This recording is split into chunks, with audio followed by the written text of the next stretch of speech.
महाभारत का जो युद्ध था उसमें भारतवर्ष से कम 50 लाख लोग शामिल हुए थे। हमारी ओर से लड़ाई नहीं करने आने वाले, ये उनको क्लैरिटी है क्योंकि वो ये समझते हैं।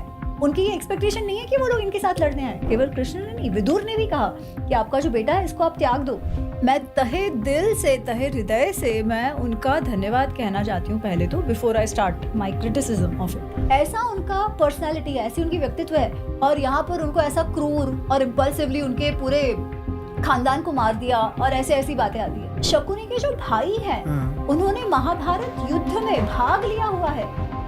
अच्छा, हाँ, तो वो तो जेल में मार दिए थे कहानी में। तो कहाँ से आ गए थे पता नहीं, उनका कोई भूत प्रेत आ गया। और ओरिजिनल टेक्स्ट में लिखा हुआ है कि बहुत बढ़िया। दोस्तों, आज का पॉडकास्ट हम लोगों ने रिकॉर्ड किया है अमी गनात्रा जी के साथ में, महाभारत के ऊपर। अमी जी एक ऑथर हैं और भारत की जो एंशिएंट हिस्ट्री है उसके ऊपर रिसर्च करके अपनी बुक्स के माध्यम से उस हिस्ट्री को हम लोगों तक पहुंचाने का काम करती है। और इसी वजह से आज के इस पॉडकास्ट में हम लोगों ने अमी जी के साथ में महाभारत की एक्चुअल हिस्ट्री को डिस्कस किया है, जो बहुत जरूरी है क्योंकि आज सोशल मीडिया के इस दौर में हम लोगों के सामने रील्स और शॉर्ट्स के माध्यम से भारत के उस इतिहास को परोसा जा रहा है जो इन रियलिटी एग्जिस्ट ही नहीं करता। इस वजह से हमारे लिए जरूरी है कि हम लोग भारत के एक्चुअल इतिहास को जाने और उसे अपने जीवन में उतारने का काम करें। पॉडकास्ट बहुत अच्छा है। हमारी एंशिएंट हिस्ट्री के बारे में आप लोगों के माइंड में जितनी भी भ्रांतियां हैं उन्हें ठीक करने के साथ साथ महाभारत के जो कैरेक्टर्स हैं इन्हें और इन लोगों ने जो फैसले लिए थे उन फैसलों के पीछे के माइंडसेट को समझने में भी आप लोगों की मदद करेगा। इस वजह से हेडफोन लगाइए, इत्मीनान से बैठिए और इस एपिसोड को एंजॉय करिए। नमस्ते अमी जी, द ज्ञान जेराट के शो में एक बार फिर से, मतलब सेम डे एक बार फिर से आपका स्वागत है। महाभारत के बारे में डिस्कशन करते हैं।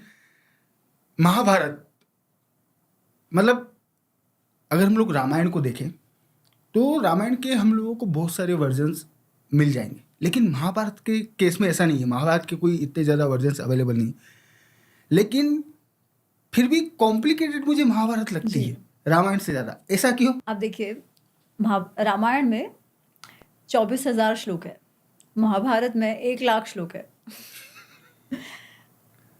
महाभारत रामायण में मेनली देखा जाए तो अयोध्या की बात आती है, फिर लंका की बात आती है और थोड़ा थोड़ा जो वानर किष्किंधा की बात आती है, पर एक परिवार की बात है।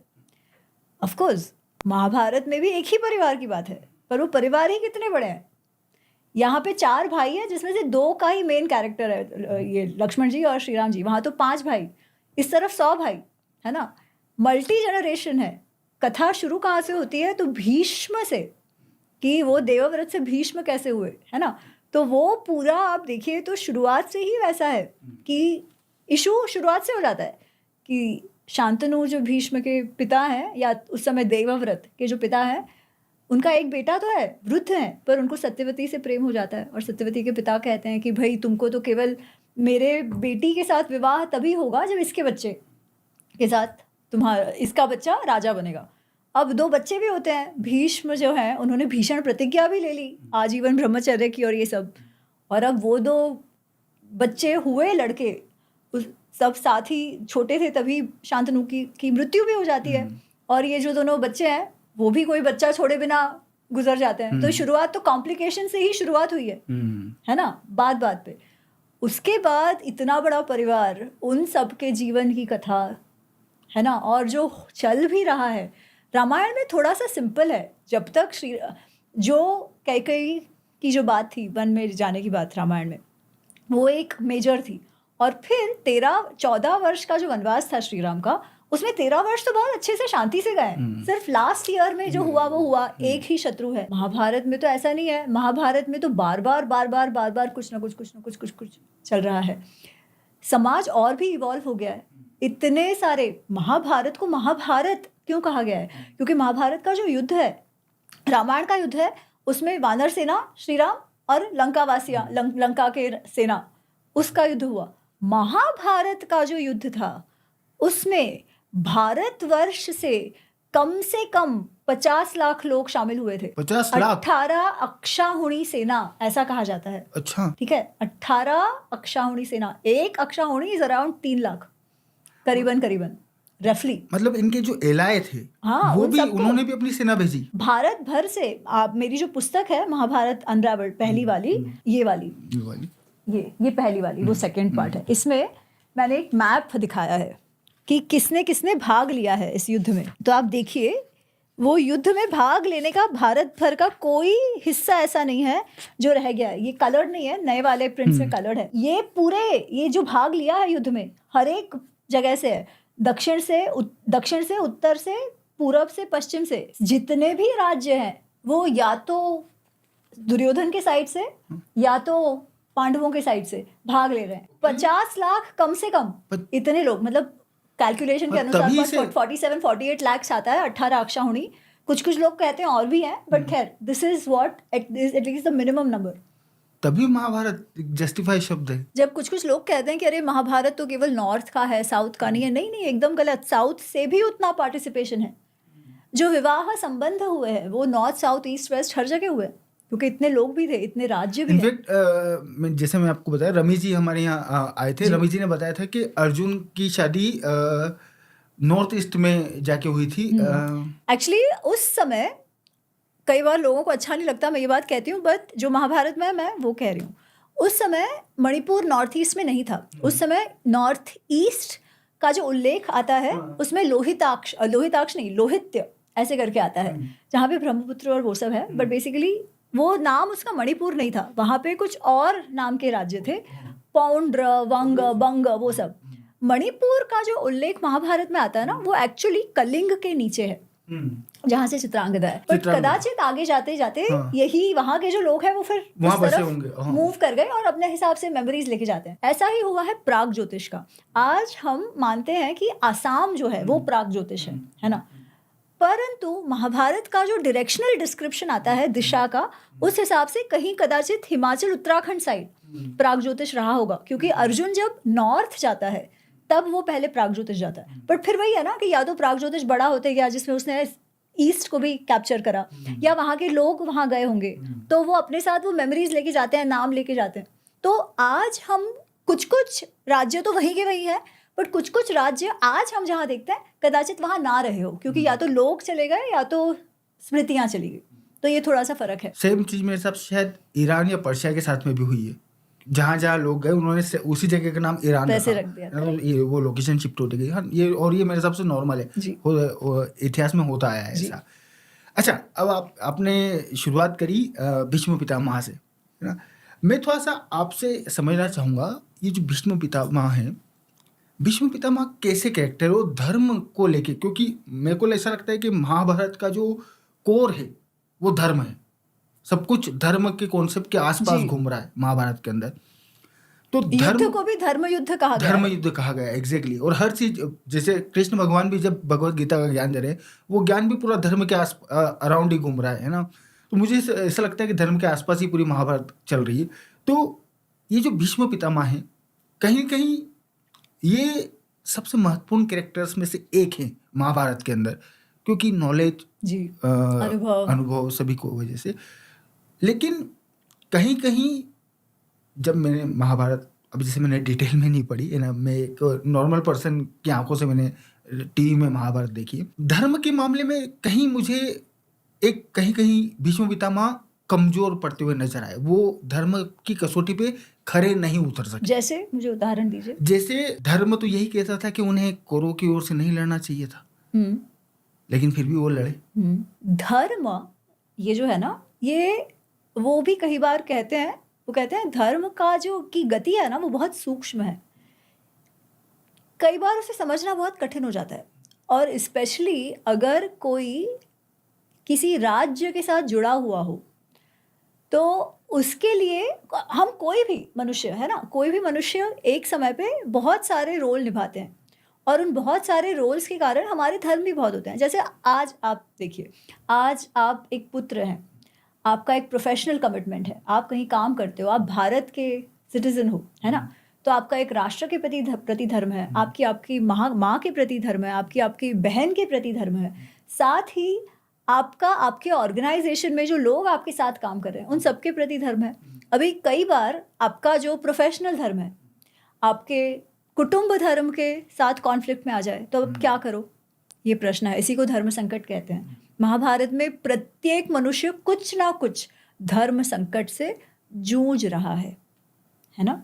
पूरी गीता का आधार ही यही है, धर्म संकट, कि क्या आपको किस समय कौन सा धर्म निभाना अधिक आवश्यक है। और आप जब एक धर्म निभाओगे तो दूसरे के साथ तो कहीं ना कहीं कुछ रह जाएगा। जैसे अर्जुन के सामने जो प्रश्न है वो है, मेरे कुटुंब धर्म को निभाऊं और इंश्योर करूं कि कुटुंब में कोई मरे नहीं, या क्षत्रिय धर्म निभाऊं और न्याय स्थापित करूं। जब वो क्षत्रिय धर्म निभाता है तो उसका मतलब कुटुंब का तो विनाश हुआ ना। यही धर्म संकट है अभी भीष्म के सामने। भीष्म आज जो भी कुछ है वो क्यों है? क्योंकि वो हस्तिनापुर के सेनापति है, जो भी महामंत्री है, जो भी कहो। ऑफ कोर्स वो कुटुंब के पालक भी हैं, बट भीष्म पितामह ने भी तो त्याग किया ना। करेक्ट, पर वो राजा तो नहीं है ना। उनको जो भी आज स्टेटस मिल रहा है, जो भी है, वो तो हस्तिनापुर के कारण है। राजा भी छोड़ दीजिए, हस्तिनापुर के कारण। तो एक उनकी लॉयल्टी हस्तिनापुर के प्रति है, दूसरी लॉयल्टी कुटुंब के प्रति है, तीसरी लॉयल्टी न्याय के प्रति है। तो ये सब कुछ है। अब भीष्म को रहने देते हैं, हम एक एग्जाम्पल लेते हैं, फिर कदाचित उनका वो धर्म संकट कितना ज्यादा कठिन था वो हमें समझ आएगा। आज हमारा युद्ध किसी और देश से हो जाता है, ठीक है। वैसे तो हम भारत को जानते हैं, हम कभी भी बिना कारण किसी पे आक्रमण नहीं करते, है ना, वो एक बात है। बट सपोज हमने कर दिया, और हमारे जो सेना के नायक हैं, ठीक है, चीफ कमांडर जो हमारे हैं, वाइस मार्शल, जो भी वाइस चीफ मार्शल है, वो जो सेना, एयरफोर्स वगैरह, हम एज भारतीय नागरिक उनसे क्या अपेक्षा रखेंगे?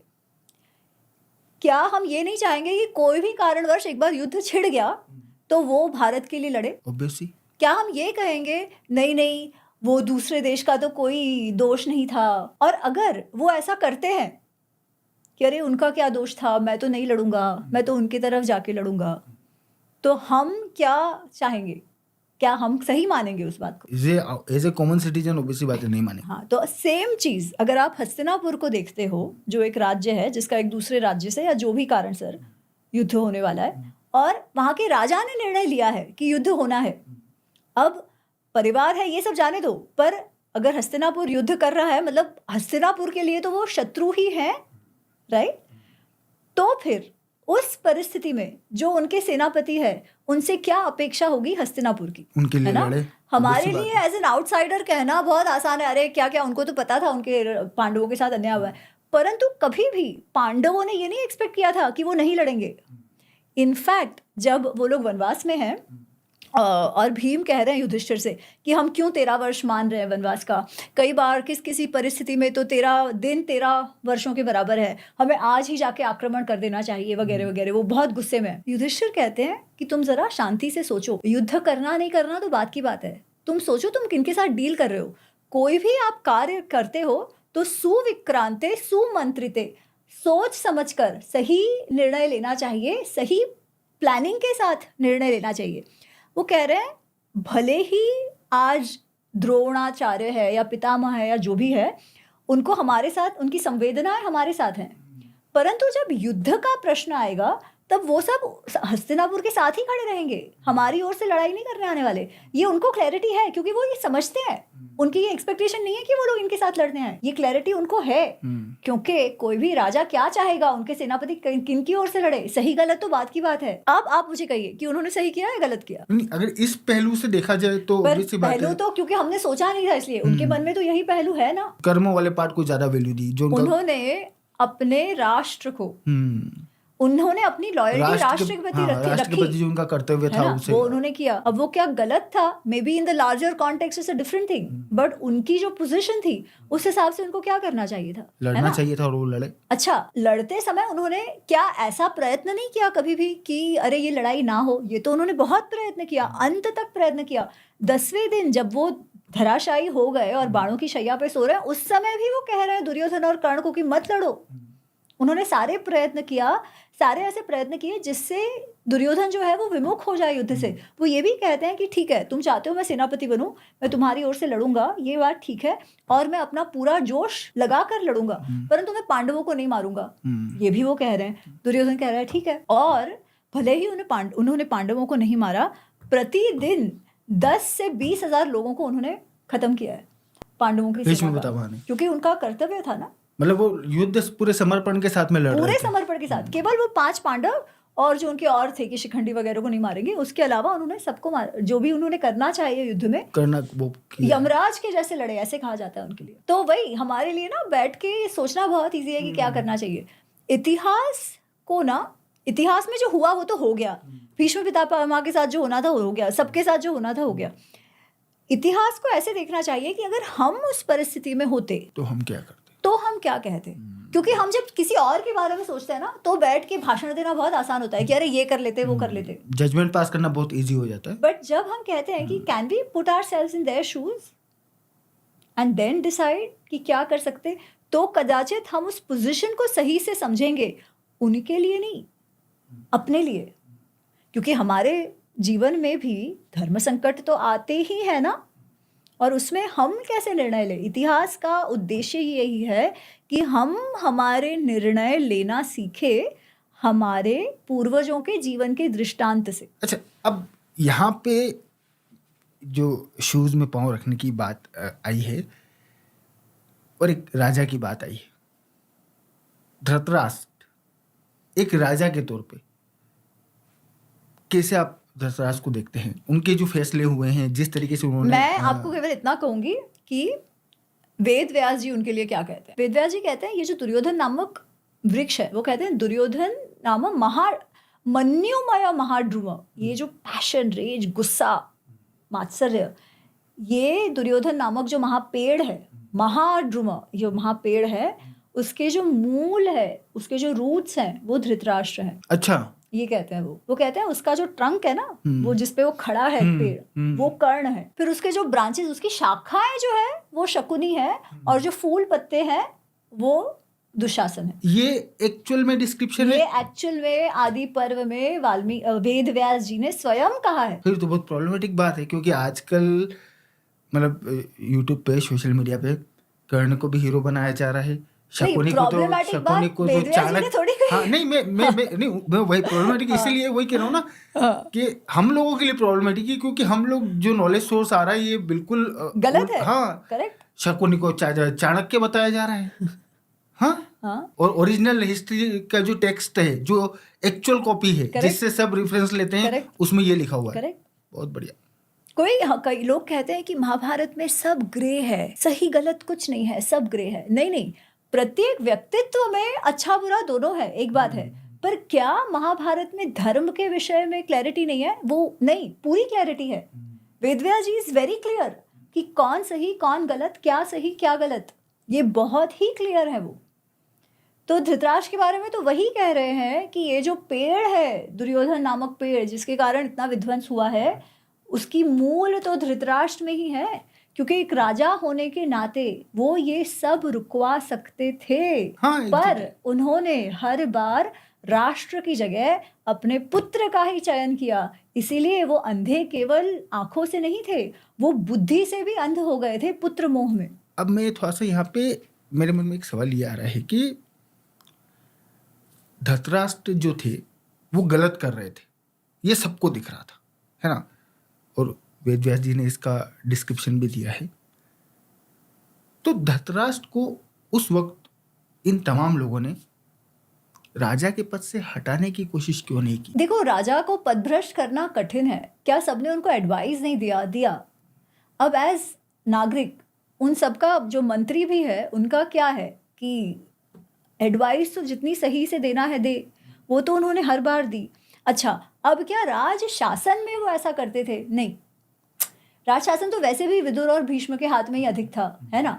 तो नागरिकों को स्पेसिफिकली तो कोई धृतराष्ट्र से प्रॉब्लम नहीं थी।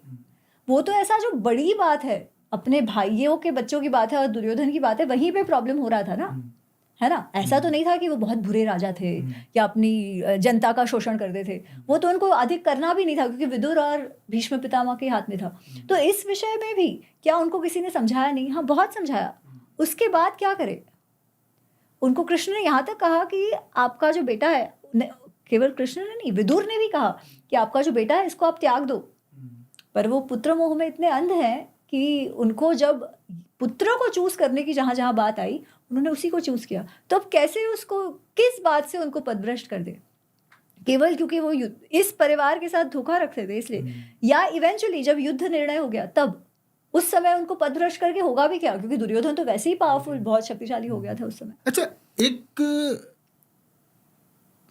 ये जो दुर्योधन है, दुर्योधन के मन में हेट्रेड है पांडवों के लिए, ये क्लियर नजर आता है। लेकिन ये हेट्रेड का जो सोर्स है, ये मुझे आज तक समझ में नहीं आया। कुछ लोग बोलते हैं कि द्रौपदी में को, एक तो द्रौपदी ने अंधे का बेटा अंधा कहा और कॉन्स्टेंटली उसे हरास किया, इस वजह से हेट्रेड डेवलप हुई। बट एक्चुअल सोर्स आप मुझे थोड़ा सा बताएंगे क्या अच्छा, है? द्रौपदी कहाँ बीच में आई? जब उनके पिताजी पांडु गुजर जाते हैं और फिर जब बच्चे हैं ना वो लोग, जब वो लोग हस्तिनापुर आते हैं, तब सबसे पहले दुर्योधन जो है वो भीम को जहर देके मारने का प्रयत्न करता है, वो नदी में फेंक के। कहाँ थी द्रौपदी तब? तो वो क्यों कर रहा है अगर उसे द्वेष नहीं था तो? फिर ये हेट्रेड। उसके बाद जब लाक्षागृह का प्रसंग होता है कि कुंती माँ के साथ पांचों पांडवों को मारने का जो षड्यंत्र रखा जाता है, तभी भी द्रौपदी कहीं नहीं है। विवाह तो उसके बाद हुआ। तो इतना द्वेष तो ऑलरेडी था ना कि वो उनको मार देना चाहते थे। द्रौपदी तो कहीं पर भी नहीं है इसमें।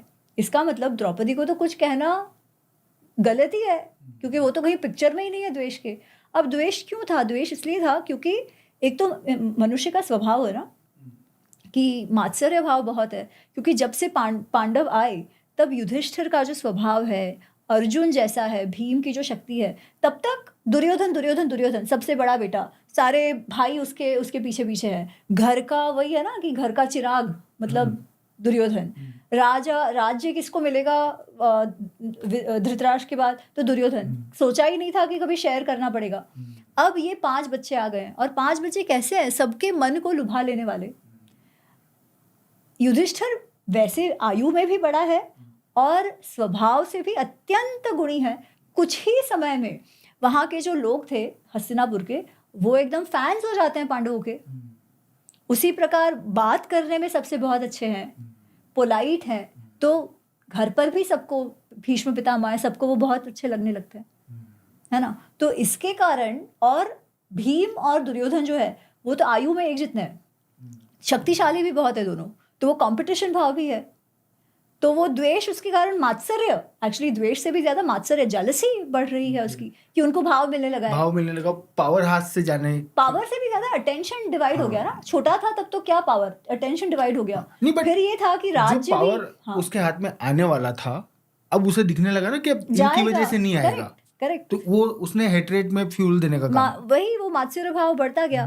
क्योंकि उसके बाद जब लोग गुरुकुल भी जाते हैं तब उन्होंने देखा ये 5 ही है, पर इनका सामर्थ्य ही कुछ और है। जो भी इनके इसमें आते हैं, जो भी इनके कांटेक्ट में आते हैं, वो उनको पसंद करने लगते हैं। शक्ति का जो गर्व था दुर्योधन को, भीम उससे भी ज्यादा शक्तिशाली निकला। सामर्थ्यशाली, युधिष्ठिर का स्वभाव, उसकी समझ बहुत ही अच्छी थी। अर्जुन का सामर्थ्य, युद्ध कला, वो इतनी अच्छी थी। तो ऑब्वियसली वो कंपैरिजन होने लगा। अब तक तो कभी हुआ ही नहीं था। फिर राज्य बांटने की बात हो गई, तब सबको था कि नहीं युधिष्ठिर को युवराज बनाओ। पहले तो युधिष्ठिर बना ना, क्योंकि वो बड़ा भी था। तो युधिष्ठिर को युवराज बना दिया गया। तब तक तो ऐसे लगा ही नहीं था, ऐसे लगा कि मेरे पिताजी बड़े हैं, उनका राज्य है, मुझे राज्य मिलेगा। लेकिन फिर क्योंकि डर पैदा हुआ, और डर का रीजन पांडव थे, इस वजह से ये इनसिक्योरिटी आ गई, जेलसी आ गई, शेयरिंग हो गया। अच्छा, उसके बाद भी लाक्षागृह फेल हुआ, इनका विवाह हो गया। उसके बाद जो उनका राज्य है उसको बंटवारा कर दिया, क्योंकि दोनों का अधिकार था ना। पांडु राजा था धृतराष्ट्र से पहले, तो पांडु राजा था, उस हिसाब से युधिष्ठिर का भी राज्य तो था ही था, और दुर्योधन का भी हक था। इसलिए ऐसा तो नहीं है कि दोनों का हक नहीं था, दोनों का ही हक था। यही सोचकर भीष्म पितामह, विदुर, सबने मिलकर ये सलाह की और बांट दिया, बंटवारा कर दिया प्रॉपर्टी का उनका। अगर वैसे देखा जाए, इनको खांडव प्रस्थ दिया। युधिष्ठिर के पास हस्तिनापुर, खांडवप्रस्थ में कुछ नहीं था, अपनी मेहनत से खांडवप्रस्थ को इंद्रप्रस्थ बनाया। अब उनकी जो ऐश्वर्य था वो देखकर फिर मात्सर्य, जेलसी, इंटेंस जेलसी। अब इसका क्या उपाय है? किसी किसी का स्वभाव में ही ये दोष है ही है, और इस जेलसी होती है। पर क्या है कि आपके घर वाले आपको आपकी हाँ में हाँ ना मिलाए और आपको बताए कि आप गलत हो, तब तो बात है ना। पर यहाँ पर उसको बताने वालों में तो कोई खास थे नहीं, जो बताते थे उस पर उन्हें विश्वास नहीं था। जो फ्रेंड्स थे, कर्ण है या शकुनी है, उसके मामा, पिताजी हैं, वो उसका जेलसी को भड़काने का काम कर रहे हैं, उसकी गलत चीज़ों को पोषण देने का काम कर रहे हैं। विदुर और भीष्म पितामह जो उसे सही सलाह देते थे, उनको वो मानता नहीं है। मेरे को ऐसा लगता है कि धृतराष्ट्र की जो वाइफ है गांधारी, जो मदर है इनकी, मेरे को लगता है कि उनका भी कहीं ना कहीं फेलियर है। गांधारी जो है वो जब भी उनको अवसर मिला उन्होंने समझाने का प्रयत्न किया दुर्योधन को। पर देखिए, जो मनुष्य जन्मांध है ना, वो कुछ स्पेसिफिक क्वालिटीज डेवलप कर लेते हैं सोसाइटी के साथ, समाज के साथ, और ऑपरेशनली डील करने की। गांधारी के साथ तो ऐसा नहीं था। उसने स्वयं से अपने आंखों पर पट्टी बांध ली थी। क्यों? क्योंकि पति के प्रति वो भाव था, अच्छा भाव था, पतिव्रता भाव था, नो डाउट। पर कहीं ना कहीं उसके कारण बच्चों पर तो असर आया ही होगा ना। तो पति धर्म निभाने के चक्कर में कहीं ना माँ का कहीं कर्तव्य मातृत्व वाला रह कर्तव्य गया। सफर करा ही होगा। बट जब ही हमको इंटरेक्शन दुर्योधन और गांधारी का दिखाई देता है, उसका भाव गलत नहीं था। वो दुर्योधन को हमेशा समझाने का प्रयत्न करती है। इनफैक्ट वो जब धृतराष्ट्र को अब ये लग रहा है कि अरे रे क्या होगा मेरे बेटे का, वो कहते हैं कि आपने उसे जब रोकना चाहिए था तब आपने नहीं रोका उसे। गांधारी धृतराष्ट्र को भी ये कहती हैं। बोलती है। तो उनका जो वो कहते हैं ना कि मॉरल कंपास, उनका जो धर्म की समझ है, क्या सही क्या गलत, वो सही है। उन्होंने हमेशा सही ही एडवाइस जो है, सुझाव है, वो दी है दुर्योधन को। पर कदाचित अगर वो आंख पर पट्टी नहीं बांधती तो उनके लिए बच्चों को संभालना और समझाना भी अधिक इजी हो इजी होता। और दिखता अच्छा, पर सामने। अभी 100 बच्चे हैं ना, तो माँ कितनों का करे, ये भी बात है। इसलिए गांधारी को कुछ नहीं कहा गया। गांधारी को फिर भी एक श्रेष्ठ स्त्री ही माना गया है। अच्छा, ये जो 100 पांडवों की बात आई है, मतलब कौरव, हाँ 100 कौरवों की जो बात है, सारे ही ऐसे थे? 100 लोग हैं, अलग पर्सनालिटी में वेरिएशन देखो, तो होगा। दुर्योधन और दुशासन, मतलब दुर्योधन बड़ा था, है ना, बाकी दुशासन उनसे छोटा था, और दुशासन हमेशा दुर्योधन की हाँ में हाँ मिलाता है। सारे ऐसे नहीं है। विकर्ण जो है, विकर्ण को सही गलत की समझ अच्छी खासी है, पर जब भाई के साथ युद्ध में जाने की बात है तो वही लॉयल्टी का प्रश्न आ जाता है ना। बाकियों का हमें पता नहीं है ज्यादा। वो लोग दुर्योधन का साथ तो देते ही हैं, ज्यादा डिस्क्रिप्शन नहीं है, बट ये 3 का मेन है। चौथा जो एक और भाई है जो उनका सौतेला भाई है, युयुत्सु ने तो युद्ध के समय पांडवों का ही साथ दिया। तो वो तो जानता था कौन सही है कौन गलत है। मतलब ये भाव मेरे ख्याल सबको पता ही था। बट ये है ना कि आपका देश युद्ध कर रहा है तो आप किसकी ओर जाओ। अमित जी, ये जो द्रौपदी है, ये महाभारत के अंदर, क्योंकि आजकल सोशल मीडिया पे बहुत सारी बातें होती, इस वजह से मेरा सवाल यहाँ पे ये आ रहा है कि द्रौपदी महाभारत के अंदर एक महिला को नारी शक्ति के तौर पे रिप्रेजेंट कर रही है, या अबला नारी, मतलब जिसका हर कोई आके यूज करके जा रहा है, उसके तो उस पहलू को रिप्रेजेंट कर रही है? अच्छा, वो आपने द्रौपदी की बात कही तो मैं एक तो वो पिछले प्रश्न की एक बात क्लैरिफाई कर दूं कि ये जो मान्यता है कि द्रौपदी ने अंधे का पुत्र अंधा कहा, ये महाभारत के कोई भी मैन्युस्क्रिप्ट में नहीं है। ठीक है, वो मसाला ऐड किया गया है। उसने ऐसा कुछ भी कभी नहीं कहा। तो फिर ये कहाँ से आया? लोग अपने मन से कुछ भी डाल देते हैं, फिर मजा आता है ना कि हाँ, युद्ध तो जर्जरू जमीन के कारण होता है, तो ये भी इसके जिह्वा के कारण हो गया। किसी और के सर पे दोष मढ़ना आसान हो जाता है, और उसमें भी स्त्री है तो और भी, जबकि औरत ने तो महाभारत करवा दी, इस तरह की कहावतें अलग बना दी। करेक्ट। जबकि द्रौपदी ने तो ऐसा कुछ कहा ही नहीं है। ठीक है, ओरिजिनल कॉपी में ऐसा कहीं पे कोई भी मैन्युस्क्रिप्ट में ये बात नहीं आती कि उसने अंधे का पुत्र अंधा कहा। उसने ऐसा कहा ही नहीं है। इनफैक्ट वो कदाचित वहाँ थी भी नहीं। ठीक है, वो वहाँ हंसी भी नहीं है। जो मेरे ख्याल से भीम वगैरह वहाँ आसपास खड़े हैं वो हंसे तो, पर उन्होंने भी, किसी ने ऐसा नहीं कहा, किसी ने अंधे का पुत्र अंधा नहीं कहा दुर्योधन को। ठीक है, ऐसे ये तो बात गलत ही है। जहाँ तक द्रौपदी की बात आती है, या हमारे इतिहास में महाभारत रामायण में कोई भी स्त्री की बात आती है, तो कोई भी अबला नहीं है। वो सारी क्षत्राणियाँ हैं। उनकी पढ़ाई, उनकी समझ अत्यंत अच्छी। इवन गांधारी के लिए शब्द यूज आता है, यूज होता है अर्थशास्त्र विशारद, शासन तंत्र अर्थशास्त्र में विशारद है गांधारी भी, उन्होंने सीखा है, उनको ये सब ट्रेनिंग मिलती थी। अरे अच्छा। रानियां है ना, तो क्या अब घर पे बैठ के भजन थोड़ी करेंगी? हाँ, obvious सी कुछ ना बात है। कुछ उनको जो शासन तंत्र में इन्वॉल्व होना पड़ेगा, है ना? तो वो होती थी, तो उनकी ट्रेनिंग भी इस प्रकार से होती थी। गांधारी के लिए कहा गया है। उसी प्रकार द्रौपदी के लिए जनरली हम उस द्रौपदी के बारे में केवल वो वस्त्रहरण की बात करते हैं, पर द्रौपदी का जो कैरेक्टर है वो इतना ज़्यादा सुंदर और सशक्त है कि पूछिए मत। वनवास के टाइम पे एक प्रसंग आता है जब सत्यभामा और कृष्ण आते हैं पांडवों से और द्रौपदी से मिलने। तो द्रौपदी और सत्यभामा बातें कर रहे हैं, तब सत्यभामा पूछती हैं द्रौपदी से, वो कहती है कि द्रौपदी मुझे तुम्हारे सीक्रेट बताओ। वो कहती है कि तुम्हारे पास ऐसा कौन सा वशीकरण मंत्र है जो तुमने तुम्हारे पतियों पे चला रखा है, क्योंकि तुम्हारे 5 पति है और पांचों के पांचों हमेशा तुम्हें देखते रहते हैं, तब मुख प्रेक्षा सतता, हमेशा तुम्हारा मुख देखते रहते हैं। तुम कहो वो बात करने तुरंत, तुम कहो वो बात पत्थर की लकीर मान के करने लगते हैं। इतना भाव है तुम्हारे पतियों को तुम्हारे लिए, तुम ऐसा लगता है जैसे तुमने उनको वश में कर रखा है।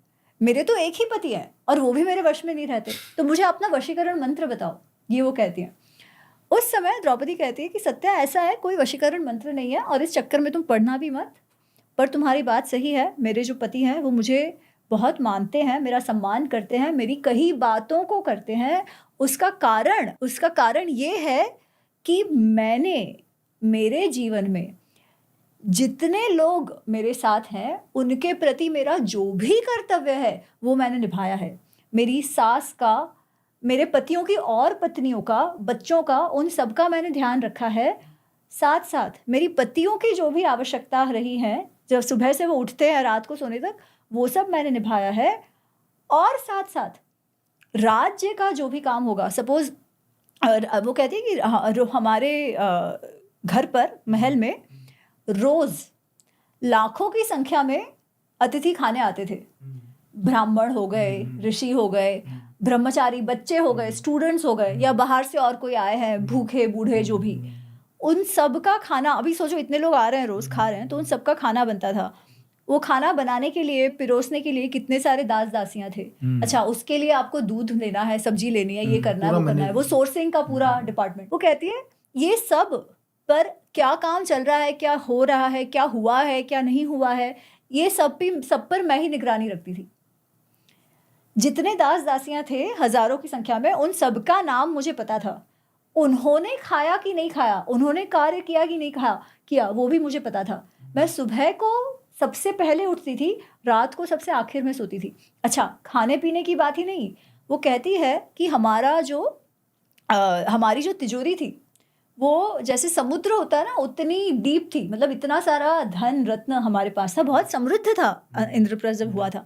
वो कहती है इस आय और व्यय, इंद्रप्रस्थ का में क्या खजाने तिजोरी में आता था और क्या व्यय होता था, जो खर्चा होता था, उसकी ट्रांसपेरेंसी जितनी मुझे थी उतना इन भाइयों को भी नहीं थी। फाइनेंशियल हमारी जो क्या कैपेबिलिटी थी, तिजोरी में कितना था, वो जो मुझे मालूम होता था वो किसी को भी नहीं होता था। मेरे अंडर, मेरे निगरानी में हमारी तिजोरी भी होती थी। ठीक है, ये वो बात कह रही है। वो कह रही है कि जब युधिष्ठिर अपने प्रवास पे जाते थे तो उनके साथ कितने घोड़े जा रहे हैं, कितने गिफ्ट जा रहे हैं, कितने रत्न जा रहे हैं, कितने लोग जा रहे हैं, वो सबकी निगरानी भी मैं रखती थी, वो मैनेज भी मैं करती थी। अच्छा, तो वो कहते हैं ना कि COO CFO, she was that for Indraprastha. Obviously ये द्रौपदी है। इसको आप अबला कहोगे, सशक्त कहोगे, क्या कहोगे, आप पर छोड़ दूंगी। मतलब सशक्त से भी ऊपर है तो। और आप सोचो, मतलब एक स्त्री पर इतना भार, जब विश्वास होगा उसके सामर्थ्य पर, तभी करा होगा ना, वैसी बात। और उसने इतना सही से निभाया होगा, तभी तो सब इतना मानते हैं उनको। मुझे समझ में नहीं आता कि ये हमारे इतिहास के अंदर महिलाओं को इतना अच्छे से डिस्क्राइब किया गया और इतने अच्छे से उन्होंने रोल प्ले किया है, फिर ये कहाँ से महिला विरोधी बताने की कोशिश की जाती है, क्यों कोशिश की जाती है, ये मेरे को वाकई में समझ में नहीं आता। देखो, इसमें कैसा है, जो मैं समझती हूँ, इसमें दो बातें। एक तो ओवर टाइम कदाचित परिस्थितियां बदली हैं, एक्चुअली बदली है समाज में। हम ये तो नहीं कह सकते कि कभी कुछ प्रॉब्लम्स रहे ही नहीं, है ना, प्रॉब्लम्स रहे हैं। और साथ साथ जब से ब्रिटिशर्स आए और उन्होंने हमारे हिस्ट्री पर कब्जा कर लिया, तो छोटी बातों को भी बड़ा करके रख दिया है। जैसे हमेशा सती सती सती की बात होती है। मीनाक्षी जैन हिस्टोरियन है, उनकी पुस्तक है सती पर, वो पढ़ने जैसी है। राई का पहाड़ कैसे बनाओ और फिर सबके मानस पटल पे वो डाल दो कि आप तो ऐसे ही थे, आपको ऐसे ही थे, जबकि ऐसा कुछ स्पेसिफिक भाग में हुआ है। अच्छा, वो भी नहीं होना चाहिए था, होना चाहिए था, वो अलग बात है ना, पर सबको कह दिया गया कि आप तो सारे के सारे ऐसे थे। तो इस प्रकार से थोड़ा नैरेटिव का भी रोल है और थोड़ा थोड़ा एक्चुअली समाज में बदलाव के कारण भी हुआ है, जिसके कारण जो अगर हम देखते हैं, अगर हम ये कहें कि अरे नहीं सारी नारियां सशक्त थी और हम जानते हैं कि दहेज के लिए वो 5 जन हमारे सामने जलाकर मार दिए गए, अभी 30 वर्षों से तो ऐसा नहीं हुआ है, पर पहले हमने सुना ही है ना, होता भी था। तो वो आपके सामने हो रहा है, तो आप कैसे ना मानो कि ये बात सही है ना। तो दोनों बातें हैं। ऑल्सो आप देखोगे कि ओवर टाइम, जैसे मैं आपको एक दूसरा प्रसंग बताती हूँ, शकुंतला का। तो शकुंतला का जो व्यक्तित्व जो हम वेदव्यास जी के महाभारत में देखते हैं, या वेदव्यास जी जो हमें बताते हैं, वो उसके बाद जब कालिदास शाकुंतलम लिखते हैं उसमें बहुत अलग हो गया। ठीक है, महाभारत वेदव्यास जी की जो शकुंतला है, भरत की माँ और दुष्यंत की जो पत्नी है, उसका व्यक्तित्व एक अत्यंत सशक्त नारी जिसमें बहुत एजेंसी है। ठीक है, वो राजा को भी डांटने से पीछे नहीं हटती जब उसे लग रहा है कि दुष्यंत जो कर रहा है वो गलत है, राजसभा में जाकर। ठीक है, पर कालिदास जी की जो शकुंतला है वो बहुत सौम्य है, वो विरह रस में है ना। वो ये जो ज्वाला है वेदव्यास जी की शकुंतला में, वो सौम्य हो गया है क्योंकि वो काव्य के रूप से लिख रहे थे। कदाचित समाज में भी वो बदलाव आया होगा थोड़ा बहुत, ये भी हो सकता है। उस वक्त के समाज को रिप्रेजेंट करते हुए लिखी गई होगी, हो सकता है ना। तो क्योंकि ये चीजें तो होते रहती है। अब इससे समझने की क्या बात है कि पहली बात तो प्रॉब्लम कहाँ आता है? प्रॉब्लम यहाँ आता है कि जब जैसे अभी कुछ अपने देश में कुछ से इंसिडेंट हो गया, किसी का बलात्कार हो गया, तो रादर देन सेइंग कि अच्छा हाँ ये हुआ है, ये गलत हुआ है, इस पे हमें कुछ करना चाहिए, कितनी सारे लोग झंडा लेके आ जाते हैं, हाँ ये लोग तो है ही ऐसे, ये तो संस्कृति ही ऐसी है। नहीं, संस्कृति ऐसी नहीं है, हम उस संस्कृति को भूल गए हैं, हम उस इतिहास को भूल गए हैं, इसीलिए ये हालत है। तो इन चीज़ों को समझना चाहिए कि एक तो नैरेटिव क्या है और एक्चुअल क्या था, पर हम एक्चुअल जानते नहीं है और नैरेटिव को मान जाते हैं। इसके कारण ये जो इमेज है वो हो जाती है। मतलब हमें हमारे इतिहास को एक्चुअली, सबसे पहले तो एक्चुअल इतिहास, ये सबसे जरूरी है। यूट्यूब और व्हाट्सएप का इतिहास नहीं जो एक्चुअल इतिहास है, जो जेन्युइन सोर्सेस से आ रहा है और जो जेन्युइन लोगों के मुंह से निकल रहा है, उस इतिहास को सुनो, उस इतिहास को हम लोगों को समझना चाहिए और उस इतिहास के जो गुण हैं उसे हम लोगों को आज की लाइफ में इम्प्लीमेंट करना चाहिए और ऐसे बंधना नहीं चाहिए। जैसे हम लोगों ने डिस्कस किया था कि राम भगवान को हम लोगों ने एक तरह से नागपाश में बांध रहे हैं, तो मतलब पत्थर की लकीर नहीं है ना, हमें जो गुण है उन्हें आज इम्प्लीमेंट करने की कोशिश। जैसे फॉर एग्जांपल जिस तरीके से अभी आपने डिस्क्राइब किया इनको, द्रौपदी का जो चरित्र आपने बताया, गंधारी का जो आपने बताया, उनकी कैपेबिलिटी बताई, मुझे ऐसा लग रहा है कि उस वक्त तो मैन और वुमन दोनों को इक्वल ही ट्रीट किया जाता था कैपेबिलिटी के मामले में। मैं इसमें कई थोड़ा सा मैं और न्यूएंस ऐड करूंगी, क्योंकि लोगों को लगता है अरे इक्वल ट्रीट किया जाता था तो क्या सेना में लड़कियां थी? नहीं, ये गलत है। अगर हम आज के परिप्रेक्ष्य से देखें और कहें अरे आज तो देखो ऑफिस में लड़कियां काम करते हैं, तो क्या तभी लड़कियां बाहर जाके काम करती थी? ऑफ कोर्स वैसा नहीं था। ठीक है, क्योंकि तब ऐसे एसी ऑफिसेस भी नहीं थे। ऑब्वियसली बात है, घर और बाहर दोनों ही कार्य जो थे वो बहुत ही फिजिकल कार्य थे, बहुत मेहनत के कार्य थे, है ना। इवन लड़कों के कार्य कोई आसान नहीं थे करने, जाके युद्ध लड़ते थे। और जब तक शारीरिक बल की बात है, वहां तो यार नेचुरल डिफरेंस है ना, प्रकृति का प्रॉब्लम है। आजकल लोग इस पे भी ऑफेंड हो जाते हैं, ये भी नहीं बोल सकते आप, इस पे भी लोग ऑफेंड हो जाते हैं। किसी को प्रॉब्लम है तो हम कुछ कर नहीं सकते, है ना। पर बात तो यही है, इसलिए सम्मान दोनों का था, पर हम सेम कहे ये नहीं था। जो भी है दोनों का सम्मान था, ठीक है। पर कोई आज के साथ उसको कंपेयर करने लगे तो ये भी सही नहीं है।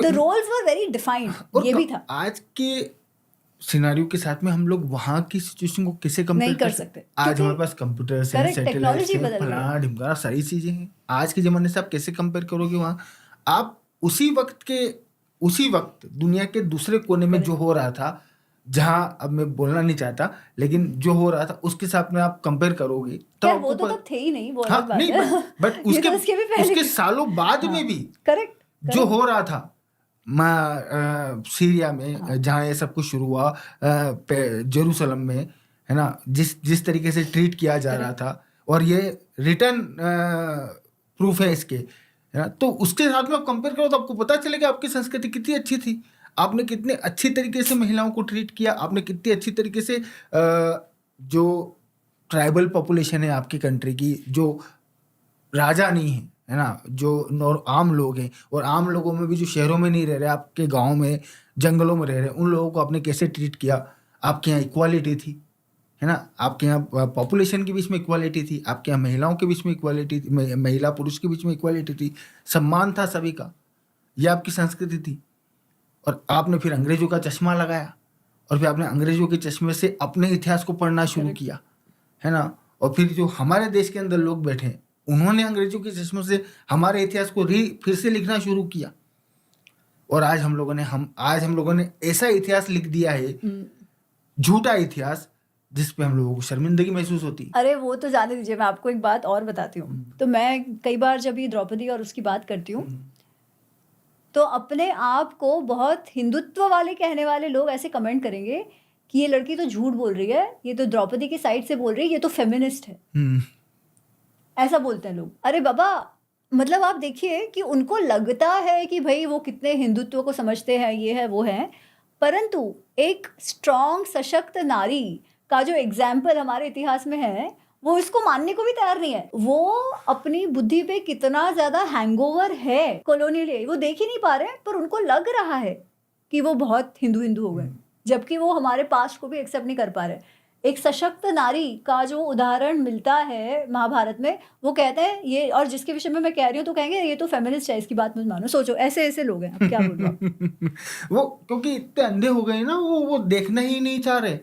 जैसे अगेन वही बात आ रही कि हम सिर्फ राम भगवान को नहीं, लिटरली हम लोग हमारे पूरे इतिहास को नाक पास में बांध रखा है हम लोगों ने। हमें वही इतिहास देखना है, वही इतिहास सुनना है, वही उसी इतिहास को समझना है जो हमने सोच रखा है। करेक्ट, जो सही इतिहास है वो तो किसी को सुनना ही नहीं। तो और जब तक हम लोग सही इतिहास नहीं सुनेंगे, तब तक इतिहास सुनने को कोई पॉइंट ही नहीं है।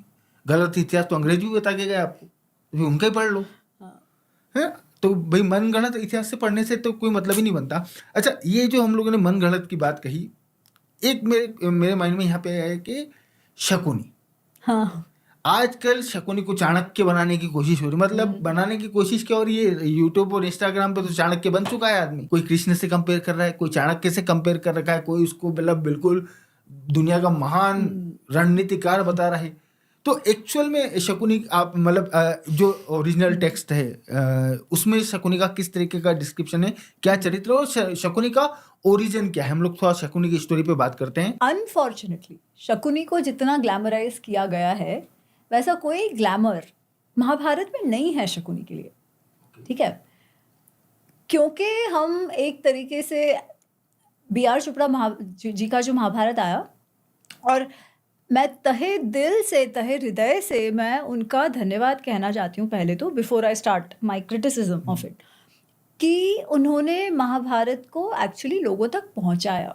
नहीं तो अपने आप मान्यता थी कि महाभारत पढ़ना नहीं चाहिए, इसलिए क्या है उसमें वही नहीं मालूम था। तो अगर थोड़ा इधर उधर गलत भी करा है उन्होंने, तो भी एटलीस्ट लोगों को महाभारत के विषय में उनको उत्सुक करा है, और उनका क्या कहते हैं कि रुचि बढ़ाई है, उत्सुकता तो बढ़ी ये है। बात तो बहुत अच्छी हुई है। अच्छा, अब क्योंकि वो इतना अच्छा था, मतलब मैंने भी कई बार देखा और मुझे भी बहुत मजा आया।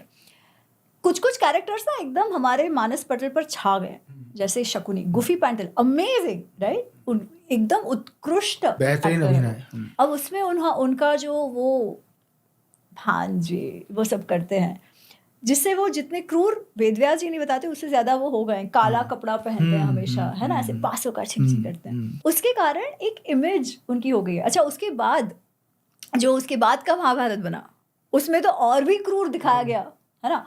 तो हमने देखा क्या है कि शकुनी मतलब स्कीमिंग ऐसे ऐसे करने वाला, हमेशा जिसकी बुद्धि में कुछ कुछ और ही चल रहा है, ये हमने देखने के हम आदी है। तो फिर जब महाभारत का कोई हमें सत्य बताता है तो हम वो एक्सेप्ट ही नहीं कर पाते। क्योंकि वी वांट दैट ग्लैमर, और इसीलिए जो और उसको ग्लैमराइज करती है, सेंसेशनलाइज करती है, वैसी कहानियां हमें बहुत अच्छी लगती है ना। एग्जैक्टली। और जो सही बोलता है उसका हमें लगता है ये क्या बोल रहे हैं, है ना। पर तो सच हमेशा कड़वा होता है ना, वो वाली बात। मैं वही बोलती हूँ जो वेद व्यास रचित महाभारत और वाल्मीकि रचित रामायण में हूँ, क्योंकि ये दोनों ओरिजिनल टेक्स्ट है, ये अपन लोग एक बार फिर से रिमाइंड करना चाहूंगा। Original source. हाँ, ओरिजिनल। अगर ये नहीं होता तो बाकी कुछ भी नहीं लिखा जाता, है ना। तो ये main first source first source of truth यही है अपने पास। हाँ। तो उसमें क्या कहा गया है कि ये आजकल जो कथाएं घूम रही हैं कि शकुनी बहुत गुस्सा हो गया था क्योंकि अंधे के साथ उनकी बहन का विवाह करा दिया, और पहले वो मांगलिक थी वगैरह, ये सब बकवास कहानी। और एक कहानी ये भी चल रही है कि शकुनी ने अपने परिवार का बदला लिया, क्योंकि उनके परिवार को भीष्म पितामह ने पकड़ लिया था, मार दिया था एक ऐसा कुछ भी नहीं हुआ है, ठीक है। वो लंगड़दे भी नहीं है, मैंने बाकी पॉडकास्ट में भी कहा है, लंगड़ना वगड़ना कुछ नहीं है महाभारत में शकुनी का। डिस्क्रिप्शन ही नहीं इस टाइप का ऐसा वो लंगड़े वंगड़े कुछ नहीं है। वो तो जैसे मैंने और भी जगह कहा है कि वो महाभारत शूट करते समय गुफी पैंटल जी को कुछ लग गया, और उसके अलावा कुछ कुछ जो रीजनल फोकलोर्स वगैरह है ना, वहाँ कहीं कहीं ये बात आती है, बट एक्चुअली महाभारत में ये बात नहीं है। गांधारी का विवाह धृतराष्ट्र से बहुत प्रेम से हो गया। क्यों? क्योंकि हस्तिनापुर जो है वो बहुत ही समृद्ध राज्य है, और गांधार भी अच्छा राज्य है बट छोटा है। पर क्योंकि गांधारी के गुणों के विषय में बहुत सुना था भीष्म पितामह ने, तो वो प्रस्ताव लेके जाते हैं, कुछ छुपाते नहीं है, कहते हैं ये मेरे बड़े पुत्र के लिए है, धृतराष्ट्र के लिए है। सुबल उनके जो पिताजी हैं वो सोचते हैं, अब देखिए अगर इतना अच्छा परिवार हो और एकाध थोड़ा सा दोष हो लड़के में, ठीक है, जिसकी जो उसके कारण ना हो, जो जन्मजात हो, तो कई बार माँ बाप सोचते हैं ना कि अरे खुश रहेगी ना, सुखी तो रहेगी, फिर भी परिवार इतना अच्छा है। वही सोचकर, वही समझकर गांधारी का विवाह कर दिया जाता है धृतराष्ट्र से। गांधारी भी जब देखती है कि मेरे पिताजी को कोई दिक्कत नहीं है, तो वो भी इस बात को एक्सेप्ट कर लेती है, और शकुनी भी कर लेते हैं, और उनको भी कोई ऐसा कोई द्वेष है मन में, ऐसा कुछ भी नहीं है। वो जाके उसका विवाह करा के वापस आ जाते हैं। अब जो ये बातें आती है कि अरे उनके पूरे परिवार का खात्मा कर दिया, ये वो सब मांगलिक की इन्फॉर्मेशन नहीं बताई थी, कुछ भी ऐसा नहीं है, बहुत सिंपल सा है, छोटे से इसमें खत्म हो गया वो आदि पर्व में। ये पूरी कहानी खत्म हो गई है। विवाह की जो कहानी है वो इतनी सी है, एक सर्ग भी नहीं है। तो ये जो मतलब अगर मैं ऑनेस्टली यहाँ पे बोलूँ तो ओरिजिनल टेक्स्ट में यही कहानी है, और आगे की कहानी किसी मानसिक मतलब अलग दिमाग की उपज है, अलग अलग जिसको जैसा लगा उस हिसाब से उपज हुई है बाकी कहानी। क्योंकि इसमें मसाला नहीं है ना। हाँ, मसाला नहीं है exactly। तो मसाला कैसे डालो और लोगों को लगता है अरे वाह क्या बात है ना, सबको वो मजा आता है। तो और वो जो मसाले वाली बात है, वो जो पिक्चराइजेशन हमने देखे हैं उसके साथ मेल भी खाता है, तो इसलिए ये है। अब उसका प्रॉब्लम क्या होता है कि हमने भीष्म को एकदम क्रूर बना दिया। मैं आपको ये कह रही थी कि भीष्म की समझ बहुत अच्छी थी, इसलिए अंत में जब उनके निर्णय सही गलत लिए, जो भी करो वो जाने दो, पर उनको धर्म की समझ तो है, अनुभव भी बहुत है। इसीलिए युद्ध के पश्चात, महाभारत के युद्ध के पश्चात कृष्ण कहते हैं युधिष्ठिर से कि भीष्म पितामह अपना देह त्याग कर दे, उसके पहले तुम जाकर उनके पास जो भी ज्ञान है ना, राज धर्म का ज्ञान, धर्म का ज्ञान, वो सब ले लो, ग्रहण कर लो, क्योंकि उनके जाने के बाद कौरव वंश का, भारत वंश का ये जो चमकता हुआ सितारा है वो अस्त हो जाएगा। ऐसा उनका पर्सनालिटी है, ऐसी उनकी व्यक्तित्व है, और यहाँ पर उनको ऐसा क्रूर और इम्पल्सिवली उनके पूरे खानदान को मार दिया, और ऐसी बातें आती है। वो ऐसे नहीं है, क्यों उनको मारने जाएंगे वो। अच्छा वो तो छोड़ो, सुबल मतलब जो शकुनी के पिता हैं और उनके जो भाई हैं, वो सारे जब इंद्रप्रस्थ में युधिष्ठिर जब राजसूय यज्ञ करते हैं तब वो सारे आए हुए हैं। पर ये बकवास कथाओं के अनुसार तो उनका मर गए ना वो सारे। तो कौन आ गया, कोई भूत आ गया क्या उनकी जगह पे राजसूय यज्ञ में? शकुनी के जो भाई हैं उन्होंने महाभारत युद्ध में भाग लिया हुआ है। अच्छा हाँ, तो वो तो जेल में मार दिए थे कहानी में। तो कहाँ से आ गए फिर पता नहीं, उनका कोई भूत प्रेत आ गया। और ओरिजिनल टेक्स्ट में लिखा हुआ है कि बहुत बढ़िया, तो वो कोई भी बात, अरे मार दिया और वो एक वो क्या चावल का दाना दे दिया, ये सब एक अच्छा। और इस सब टाइम पे गांधारी क्या कर रही थी? एग्जैक्टली उसे कुछ नहीं पता था कि क्या चल रहा है, उसके पूरे परिवार को तहस नहस कर दिया गया है। सबसे ज्यादा गुस्सा तो उसे आना चाहिए था ना, ये तो इतना बड़ा अन्याय हो रहा है तो, पर उसे कोई फर्क नहीं पड़ रहा है, वो अपने मस्त रह गई, ऐसा थोड़ी होता। और जिस तरीके के फैसले धृतराष्ट्र के हैं, जिस तरीके का, मेरे को लगता नहीं कि अगर ऐसा हो रहा होता तो गांधारी के लिए धृतराष्ट्र को मैनिपुलेट करना कोई मुश्किल होता। एग्जैक्टली, वो तो ऑलरेडी अपने पुत्र में इतने मोहित हो गए, वो चाहे वो करा सकती थी। एग्जैक्टली। तो और जब आपके पूरे परिवार के साथ इतना अन्याय किया है तो आप नहीं करोगे क्या? ये कथा पता है क्यों खराब है? क्योंकि इससे अगर ऐसा हुआ है शकुनी के साथ, इतना अन्याय हुआ है, तो उसने जो किया ये तो उसका धर्म युद्ध हो गया ना। हाँ एग्जैक्टली, बुरा क्या था? ये युद्ध, अगर इस कथा पे अपन लोग जाते हो तो ये युद्ध फिर शकुनी का युद्ध हो गया। एग्जैक्टली, बाकी सब चीजें सब फिर साइड ये में हो गई। गीता है, ये है, वो सब बकवास है।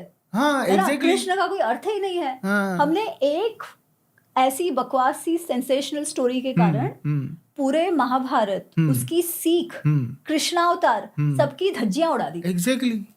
एग्जैक्टली, तो हम लोग इस जो एक नारी के सम्मान की कहानी, एक धर्म युद्ध की कहानी, इससे ये सीखना है कि मात्सर्य भाव के कारण क्या होता है, वो सब छोड़ के हम लोगों ने इसको शकुनी की कहानी बना दी, शकुनी और भीष्म की कहानी, क्योंकि ऑफ कोर्स अगर भीष्म ने इतना बुरा किया है तो शकुनी ने खराब क्या किया, फिर क्या गलत किया। एग्जैक्टली, हाँ, ये तो उल्टा हम ही मतलब लोगों को, अंग्रेजों को दोष देने के बजाय तो हम आज कौन से अंग्रेज बैठे हैं? हाँ, खुद ही खराब कर रहे हैं। हमारा यूट्यूब और रील्स चला रहे हैं, वो थोड़ी ना इंस्टाग्राम पर रील बना के डाल रहे हैं। एग्जैक्टली, सही कहा आपने। तो जो एक्चुअल स्टोरी है महाभारत की, उसमें जो शकुनी के फैसले हुए हैं, है ना, जिस तरीके से शकुनी ने ऑपरेट किया है ना, भाई युद्ध तक कहानी गई और शकुनी कॉन्स्टेंटली थे मौजूद, उन्होंने जो फैसले उसके हिसाब से किस तरीके का चरित्र निकल के आता है। अगेन मैंने आपको अभी पहली शुरुआत में ही कहा कि वेदव्यास जी क्या कहते हैं कि ये जो मन्युमय पेड़ है, ये जो जेलसी और उसका पेड़ है दुर्योधन, उसका मूल जो है वो धृतराष्ट्र है।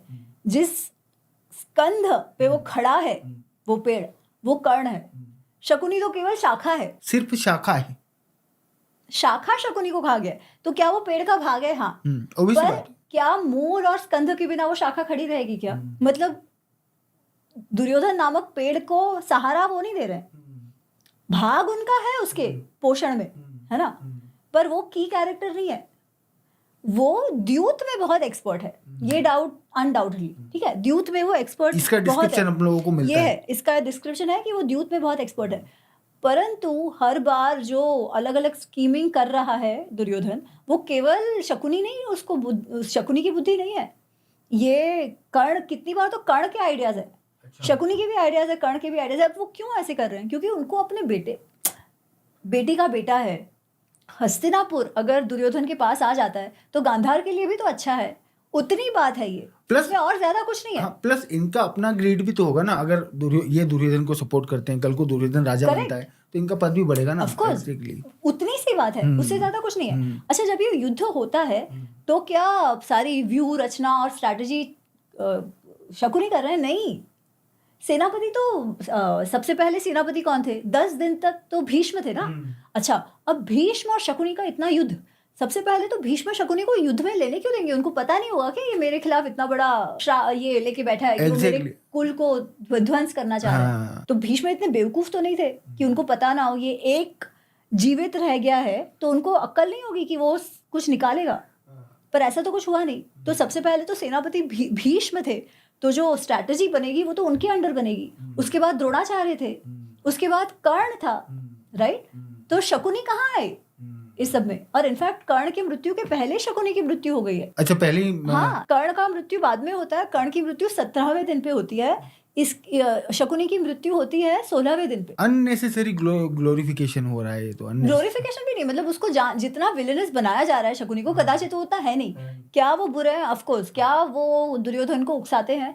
हाँ, उकसाते हैं। पर क्या दुर्योधन उनकी बुद्धि से चलता है? नहीं, मतलब वही कह रहा हूँ ना, अननेसेसरी उसे जो मेन रणनीतिकार वो है नहीं ना कहानी में कहीं से तक। इनफैक्ट मैं कहती हूँ और मैं ये भी बता रही हूँ, एक दो इंस्टेंसेस ऐसे हैं जब वो एक्चुअली अच्छी सलाह देते हैं। अच्छा? दुर्योधन को। ओके। जब राजसूय यज्ञ जो हुआ युधिष्ठिर और उनका, तब वो देखकर, वो ऐश्वर्य देखकर जल गया दुर्योधन एकदम, कि इनके पास इतना ऐश्वर्य आ गया है। तभी वो एक बार तो उनको कहते हैं, पर तेरे पास भी तो है, हस्तिनापुर में भी तो ऐश्वर्या है ना, नहीं है ऐसा नहीं है, पर नहीं, वो सुनना नहीं चाहता, वो कहता है नहीं नहीं मैं वो उनका देख ही नहीं पाऊंगा, मैं मर जाऊंगा।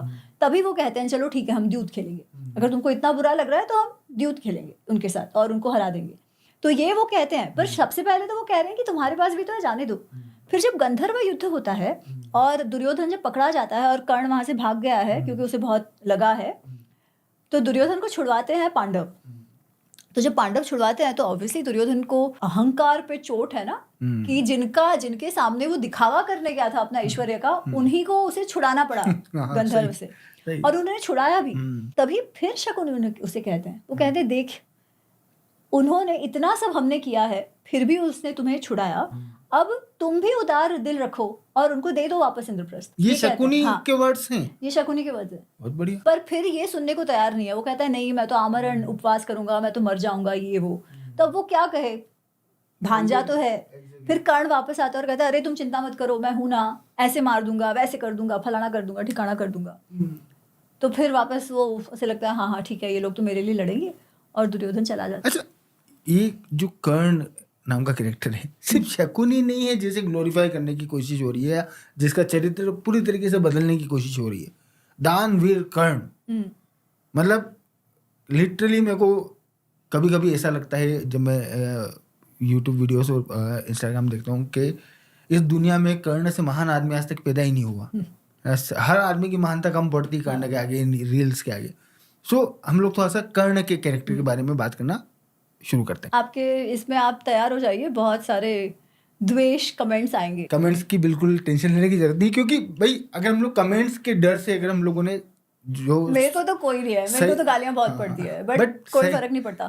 अगर 100 में से 5 लोग भी इतिहास को इतिहास के रूप में समझे, मेरा कार्य हो गया। इसलिए मैं बोलते रहती हूँ। मेरा सिंपल सा ये है कि जैसे आपने बताया वेद व्यास जी की और वाल्मीकि जी की रामायण और वेद व्यास जी की महाभारत, ये एकमात्र ट्रू टेक्स्ट बुक्स मतलब सोर्स है हमारे पास, है ना, इतिहास हमारा जो एक्चुअल इतिहास है उसका।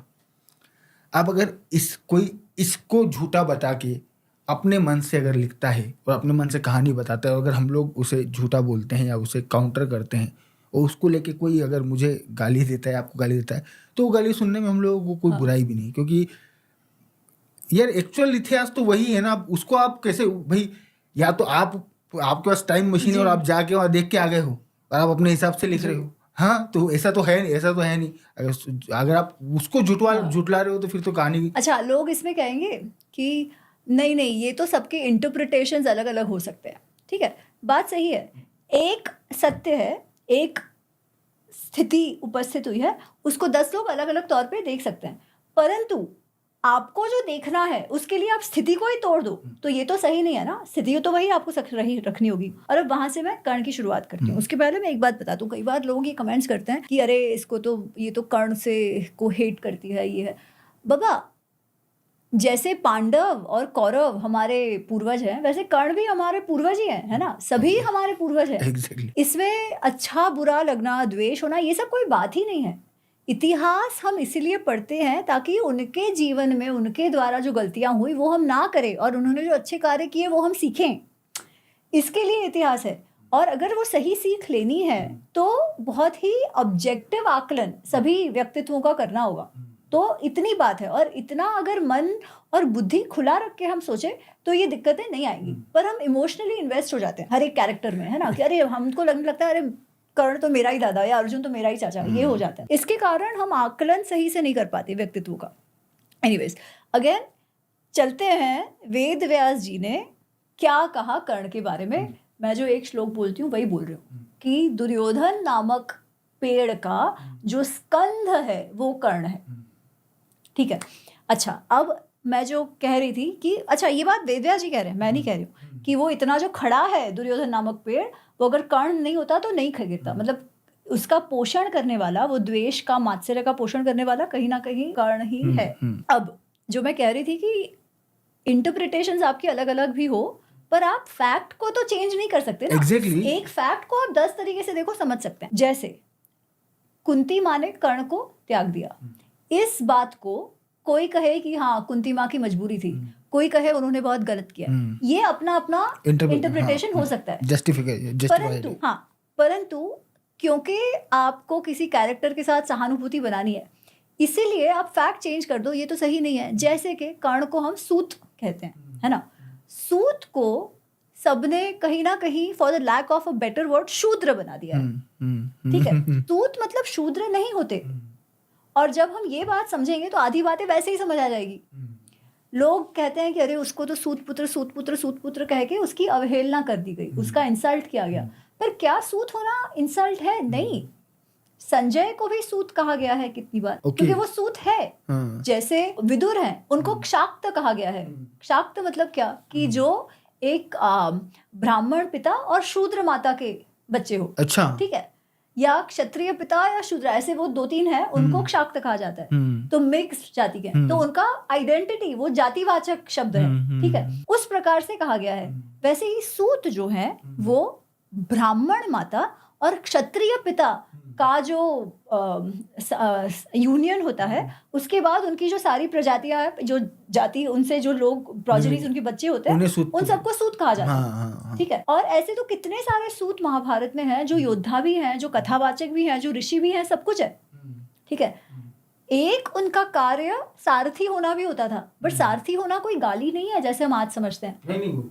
सारथी मतलब वो जो योद्धा के जो होते थे, उनके सबसे बहुत ही घनिष्ठ मित्र वो सारथी होते थे, क्योंकि युद्ध में उनका जीवन सारथी के हाथ में होता था। Exactly. तो सारथी मतलब बहुत बड़ी पोजीशन होती थी, बहुत अच्छा उनका जीवन भी होता था। और जो इसके जो पिता हैं अधिरथ कर्ण के, वो कोई गरीब परिवार से थे ऐसा नहीं था, उनको तो महायशस्वी ऐसे कह के संबोधित किया गया है। और वो जो धृतराष्ट्र हैं, उनके बहुत अच्छे मित्र भी रहे हैं, ठीक है। क्योंकि वो उनके बहुत अच्छे मित्र रहे हैं, इसीलिए तो जब द्रोणाचार्य पांडवों और कौरवों को पढ़ाने के लिए आते हैं और वो बच्चे उनके गुरुकुल जाते हैं, उनके साथ कर्ण भी गया है। लोग कहते हैं कि द्रोणाचार्य ने उनको पढ़ाने से मना कर दिया, वो एकदम गलत है। इसका एक्चुअल डिस्क्रिप्शन अपनी ओरिजिनल हिस्ट्री में, आदि पर्व में बहुत क्लियरली दिया हुआ है कि कर्ण भी द्रोणाचार्य का एक शिष्य है, और वो हमेशा से पांडवों से और खास करके अर्जुन से स्पर्धा रखता था, जबकि उम्र में वो बड़ा है अर्जुन से, है ना। अर्जुन तो अपने प्रैक्टिस में, अभ्यास में लगा रहता था, पर इसे हमेशा स्पर्धा रखता था ये। और दुर्योधन के साथ मिलकर ये उनकी अवहेलना करता था पांडवों की। फिर एक दिन उसे लगा कि अगर मुझे अर्जुन से ज्यादा अच्छा बनना है तो मुझे ब्रह्मास्त्र सीखना पड़ेगा। तो द्रोणाचार्य के पास जाके कहता है कि मुझे आप ब्रह्मास्त्र सिखाओ। द्रोणाचार्य कहते हैं इसके तो अधिकारी नहीं है, मैं तुमको ब्रह्मास्त्र नहीं सिखाऊंगा। वो एक बात के कारण वो कहता है ठीक है, अगर आप नहीं सिखाओगे तो मैं परशुराम के पास जाऊंगा। और वो परशुराम के पास जाते हैं और झूठ बोलते हैं कि मैं भृगु वंश का भार्गव ब्राह्मण हूँ, आप मुझे पटाइए। तो इस प्रकार से वो परशुराम के पास गए, इसलिए नहीं क्योंकि द्रोणाचार्य ने पढ़ाने से मना कर दिया, वो तो द्रोणाचार्य के शिष्य हैं। और कितनी बार कर्ण ने स्वयं ये कहा है कि मैं तो परशुराम और द्रोणाचार्य दोनों का ही शिष्य हूँ। ये खुद कर्ण एक्सेप्ट कर, बहुत बढ़िया। कैसे नहीं करेगा, क्योंकि आज हमको जो प्रॉब्लम है या हमको जो गलत कहानी है वो कर्ण को थोड़ी ना है। कर्ण तो अपने आप को जानता है ना, जानता है, वो क्यों झूठ बोलेगा, वो कहीं के झूठ बोलेगा। जो विक्टिमहुड हमने थोप दिया है वो तो कदाचित कर्ण को भी नहीं है। और डेवलप किया गया विक्टिमहुड है ये, एक्चुअली में नहीं है विक्टिम, ये डेवलप किया। कर्ण कहीं पे भी खुद को विक्टिम महसूस नहीं कर रहा है पूरी कहानी में। इसमें वो एक्चुअली कर्ण का ऐसा नहीं है, कर्ण का अर्जुन से इतना अधिक मात्सर्य भाव है, तो वही है कि वो और दुर्योधन एक साथ हो गए वो मात्सर्य भाव में। उनका एनिमी एक है, एक शत्रु एग्जैक्टली, हाँ वही बात है ना, एनिमी और उसमें वो लोग घनिष्ठ मित्र हो गए हैं। और उसमें फिर कर्ण को ऐसा है कि बस अब अगर मैं दुर्योधन का साथ दूंगा, एक तो उसे है कि अच्छा मैं मेरा मित्र है, पर अगर दुर्योधन का साथ दूंगा तो ही मैं युद्ध कर सकता हूँ। वो अकेला ऐसा है जो संधि होने ही नहीं देता। अगर उनके राज्यसभा में भी बात हो रही है कि भाई वो पांडवों के साथ संधि कर लेते हैं, युद्ध नहीं करना चाहिए, कुटुंब को संभाल के रखना चाहिए, कोई भी ऐसा बोलेगा ना, तुरंत कर्ण बीच में जंप कर देगा। और वो धृतराष्ट्र को कह रहा है कि ये जो द्रोणाचार्य है, ये जो भीष्म है, ये आपका भला नहीं चाहते, इसलिए आपको ऐसी ऐसी सलाह दे रहे हैं, वो तो केवल पांडवों के पक्षपाती है। ये सारा वो उनके राज्यसभा में जाके बोल रहा है। और वो दुर्योधन को कहता है अगर वो ना लड़े तो भी कोई बात नहीं, मैं हूं ना, मैं तुम्हारे साथ रहूंगा, मैं ऐसे मार दूंगा, मैं वैसे मार दूंगा, वगैरह वगैरह। तो संधि नहीं होने देने का एक सबसे बड़ा कारण कर्ण है, ऑफ कोर्स दुर्योधन वही चाहता है सुनना।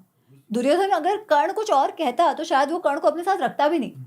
दुर्योधन को भी जो सुनना है वही सुनना है, और मेरे को उसका लगता है कोई कहीं और दोषी नहीं है। हाँ, और कहीं कहीं कर्ण का इस तरीके का बिहेव करने के पीछे रीजन भी यही होगा, क्योंकि उसके पास कुछ था नहीं, जो भी दिया भाई नहीं, ऐसा राज्य नहीं था, उसके पास जो था। जो राज्य अच्छा, नहीं, उसको अंगदेश जो है ना, अंगदेश वैसे भी सूतों का राज्य रहा है और वो इनके अधीन था, हस्तिनापुर के। हाँ ठीक है, तो वहां का राजा जो वैसे भी कर्ण उनके जो पिताजी है अधिरथ, वो अंगदेश से ही आते हैं। ओके जहां से अधिरथ को कर्ण मिलता है गंगा वो किनारे से, वो अंगदेश में ही है, तो वो बड़ा भी वहीं पे हुआ है। ओके ठीक है, फिर वहां का जो शासन है वो दे देते हैं कर्ण को। कर्ण। अच्छा, अब इतनी प्रॉब्लम होती सबको अगर कर्ण की जाति से, तो कोई विरोध नहीं करता हाँ एग्जैक्टली दुर्योधन का कि अरे ऐसे कैसे तुम बना दे रहे हो। हाँ। कोई विरोध नहीं करता है, उसका मतलब किसी को प्रॉब्लम थी नहीं ना। अच्छा यहाँ पे एक चीज और है कि ये जो हुआ इंसिडेंस, जो राज्य दिया गया, इसको बहुत सारे लोग इस तरीके से बताते हैं जैसे कि दुर्योधन बहुत क्या बोलते निष्पक्ष व्यक्ति था, है ना, भेदभाव से परे।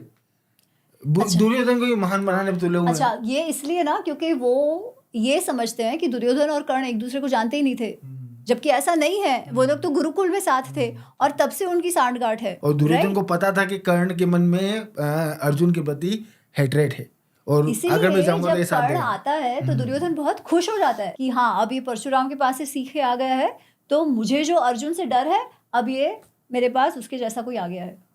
अच्छा, ये सब मैं जो कह रही हूँ उसका अर्थ ऐसा नहीं है कि कर्ण अच्छा योद्धा नहीं था। कर्ण बहुत अच्छा योद्धा था अनडाउटेडली, पर ये मानना कि वो सर्वश्रेष्ठ था और उसमें कुछ बुरा नहीं था और ये था, ये गलत है। हम उसके बौद्धिक गुणों को डिस्कस कर रहे हैं, हम उसकी कैपेबिलिटी, इवन युद्ध की कैपेबिलिटी, क्या वो बहुत अच्छा था? हाँ, वो बहुत अच्छा था, पर क्या उससे अच्छा कोई था नहीं? ये ऐसा नहीं है। अच्छा या बुरा होना का अर्थ क्या है?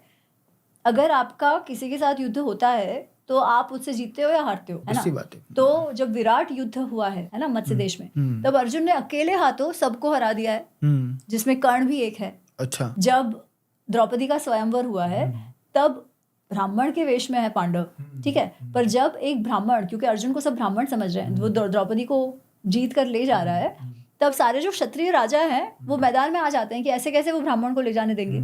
ठीक है, तो उस समय भी केवल भीम और अर्जुन मिलकर उन सबको रोक लेते हैं। तो सामर्थ्य किसमें अधिक हुआ उस कंपैरिजन से भी। अच्छा, उसके बाद जब गंधर्व युद्ध हुआ तब कर्ण तो भाग गया, गंधर्वों से नहीं लड़ पाया। किसने बचाया? पांडवों ने। वो तो छोड़ो, जब युद्ध भी होता है, महाभारत का युद्ध, कर्ण तो 11वें दिन से लड़ने आया, 10 दिन तो वो बाहर बैठा था, जबकि पांडव तो इतने दिन से लड़ रहे हैं। कई के लिए बाहर बैठा था? तो ये बी.आर. चोपड़ा महाभारत में अलग दिखाया गया है, महाभारत में अलग है। बी.आर. चोपड़ा महाभारत में ऐसा दिखाया जाता है कि भीष्म ने कह दिया कि जब तक मैं, अगर कर्ण होगा तो नहीं लड़ूंगा, जबकि ऐसा वेदव्यास जी नहीं कहते। वेदव्यास जी के इसमें ये है कि जब युद्ध होने वाला है, कुरुक्षेत्र वो लोग पहुंच गए हैं और उन्होंने अपने शिविर लगा दिया, तो दुर्योधन जो है वो भीष्म पितामह के पास जाता है और वो कहता है कि उनकी तरफ और हमारे साइड के जो महारथी, रथी, जो भी योद्धा है, उनके बारे में आप मुझे बताइए कि आप कैसे क्लासिफाई करेंगे, कौन कितना अच्छा है वगैरह वगैरह, क्योंकि उसी से आपकी युद्ध नीति, रणनीति तैयार होगी। तो वो बताते हैं और वो कहते हैं वो सबको कि ये रथी है, ये महारथी है, फलाना धिकाना। कर्ण के लिए वो कहते हैं कि ये जो तुम्हारा मित्र है ना, वो तो मैं उसे अर्धरथी भी नहीं मानता। अच्छा, क्यों? क्योंकि वो कहते हैं इसलिए नहीं क्योंकि उसमें युद्ध कला नहीं है, परंतु वो बहुत रैश है और बहुत, मतलब बोलने में एक तो बहुत मानी है, बहुत अहंकारी है, बोलने में कुछ भी बोलता है किसी से, वो निर्णय सही से नहीं लेता। क्योंकि नहीं तो जब उसे मालूम था, उसने ही सबसे पहले तो उस पर वो श्राप है परशुराम जी का, उसने झूठ बोल के विद्या पाई थी, इसलिए परशुराम जी का उस श्राप है कि जब उसे आवश्यक होगा तभी वो विद्या याद नहीं करेगा, तो वो उसे वीक बनाती है। साथ ही वो कहते हैं कि क्या, कि कवच कुंडल से शायद उसको शक्ति मिलती, उसे हारा तो फिर भी था, कवच कुंडल पहने थे तभी, पर मार नहीं सकते उसे। ये कवच कुंडल की, सॉरी मैंने आपको डिस्टर्ब किया, लेकिन ये जो कवच कुंडल की बात है, ये ओरिजिनल टेक्स्ट में भी है। कवच कुंडल की बात तो है पूरी, हाँ ठीक। पर कवच कुंडल से वो कभी हार नहीं पाता, ये बात नहीं है, पर कवच कुंडल के कारण उसे शायद मारना कठिन होता। ठीक है, क्योंकि कवच कुंडल तो उसने गंधर्व युद्ध वगैरह के सबके वक्त पहना है ना, तो भी हार तो गया ही वो, तो ऐसी बात नहीं थी। पर हाँ, वो निकालना उन्हें उसे थोड़ा वीक तो कर दिया था। तो वो कहते हैं कि जब उसे मालूम था, जब उसे कहा गया था कि तुम मत दो कवच कुंडल, फिर भी उसने दिया, तो ये जानते हुए, जबकि उसने तुमको युद्ध में ढकेला, है ना, तो जब मित्र और स्वयं की प्रतिष्ठा की बात आई तो उसने किसे चूज किया? स्वयं की प्रतिष्ठा को। मतलब यहाँ पे हम लोगों को ये बात समझ में आती है कि कर्ण को धर्म और कर्तव्य की समझ नहीं थी, बैलेंस बना के रखने जब की। धर्म संकट आया, हाँ। जब उसे स्वयं को और मित्र के बीच चूज करना था, तब उसने मित्र को नहीं किया, तब उसने स्वयं को किया। इवन जो कवच कुंडल देने की बात है, of course it was a very difficult decision. वो धर्म संकट था, मैं ये नहीं कहूंगी कि उसने ऐसे क्यों कि आसान डिसीजन था, ऐसा नहीं है। उस समय उसे पता है, उसे ऑलरेडी कहा गया है कि इंद्र आने वाले हैं और वो कवच कुंडल मांगेंगे, है ना। पर सूर्य देव ने उसको कहा था कि तुम भी सामने कुछ मांग लेना, तो उसने मांगा। वो कहता है ठीक है, मैं आपको कवच कुंडल दे दूंगा, पर आपकी जो इंद्र की शक्ति है वो आप मुझे दे दो। तो सामने सामने ट्रांजैक्शन हुआ, ठीक है। हाँ। फिर भी स्वयं के शरीर से वो काट के देना एक बहुत बड़ी बात है। पर क्या वो सही बात है, वो दूसरा प्रश्न है ना। और क्या उसके सामने उसे कुछ मिला? नहीं, ऑफ कोर्स मिला। तो फिर भी जब उसे पता था कि युद्ध होने वाला है, तो उसके मित्र के लिए कदाचित अगर उसे अपना दान की जो प्रतिज्ञा थी वो भंग करनी पड़े तो उसने नहीं करी। अब मैं ये गलत और सही की बात नहीं कह रही, ठीक है। चूज करने की जब बात आई तो उसने फ्रेंड के ऊपर उसे चूज किया। तो हम एक साथ उसे दानवीर और बेस्ट फ्रेंड और ये हम सब कुछ नहीं कह सकते ना। और यहाँ ऑनेस्टली मतलब यहाँ मेरा पर्सनल ओपिनियन ये है कि यहाँ उसे खुद को चूज करने का बनता ही नहीं था। आपने अपने मित्र को युद्ध में धकेल दिया, सिर्फ मित्र को नहीं, जैसे कि आपने बताया कि महाभारत हुआ 50 लाख लोग लाके आप क्योंकि आपने संधि नहीं होने दी, इस वजह से 50 लाख लोग इकट्ठे हो गए। अब वो युद्ध लड़ रहे हैं, आप, है ना, आप उसके लिए कहीं के रिस्पॉन्सिबल हो, है ना। आपने अपने मित्र को जवाबदारी दी है कि मैं जीताऊंगा, है ना। आप जब इतना कमिटमेंट कर चुके हो तो फिर आपका बनता ही नहीं क्या धर्म वर्म, कोई भी धर्म क्या मतलब कोई भी मापदंड यहाँ आपको खुद को चुनने की परमिशन देता ही नहीं है। एक तरीके से आप कह सकते हो, पर मैं कहूंगी कि चलो ये कठिन डिसीजन था, है ना। तो कठिन डिसीजन तो था, उसको इस परिस्थिति से गुजरना पड़ा, ये कठिन तो था ही था, उसमें हम मना नहीं कर सकते।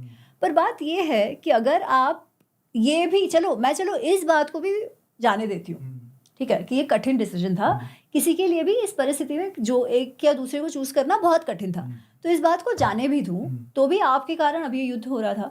अब जब भीष्म ने कहा कि ये तो अर्धरथी भी नहीं है, तो उसने क्या किया पता है? वो बात बहुत खटकती है। तब वो कहता है कि अच्छा ठीक है, आप ऐसी मेरे लिए कह रहे हो ना, आप तो हमेशा से मेरा बुरा ही चाहते हो। वो लड़ने लगता है वहां पे भीष्म से और कहता है यावत जीवती कौन्तेय यावत जीवती गांगेय न योत्सेय हम। वो कहते हैं जब तक ये जीवित रहेंगे और सेनापति बने रहेंगे भीष्म, तब तक मैं नहीं लड़ूंगा। क्यों?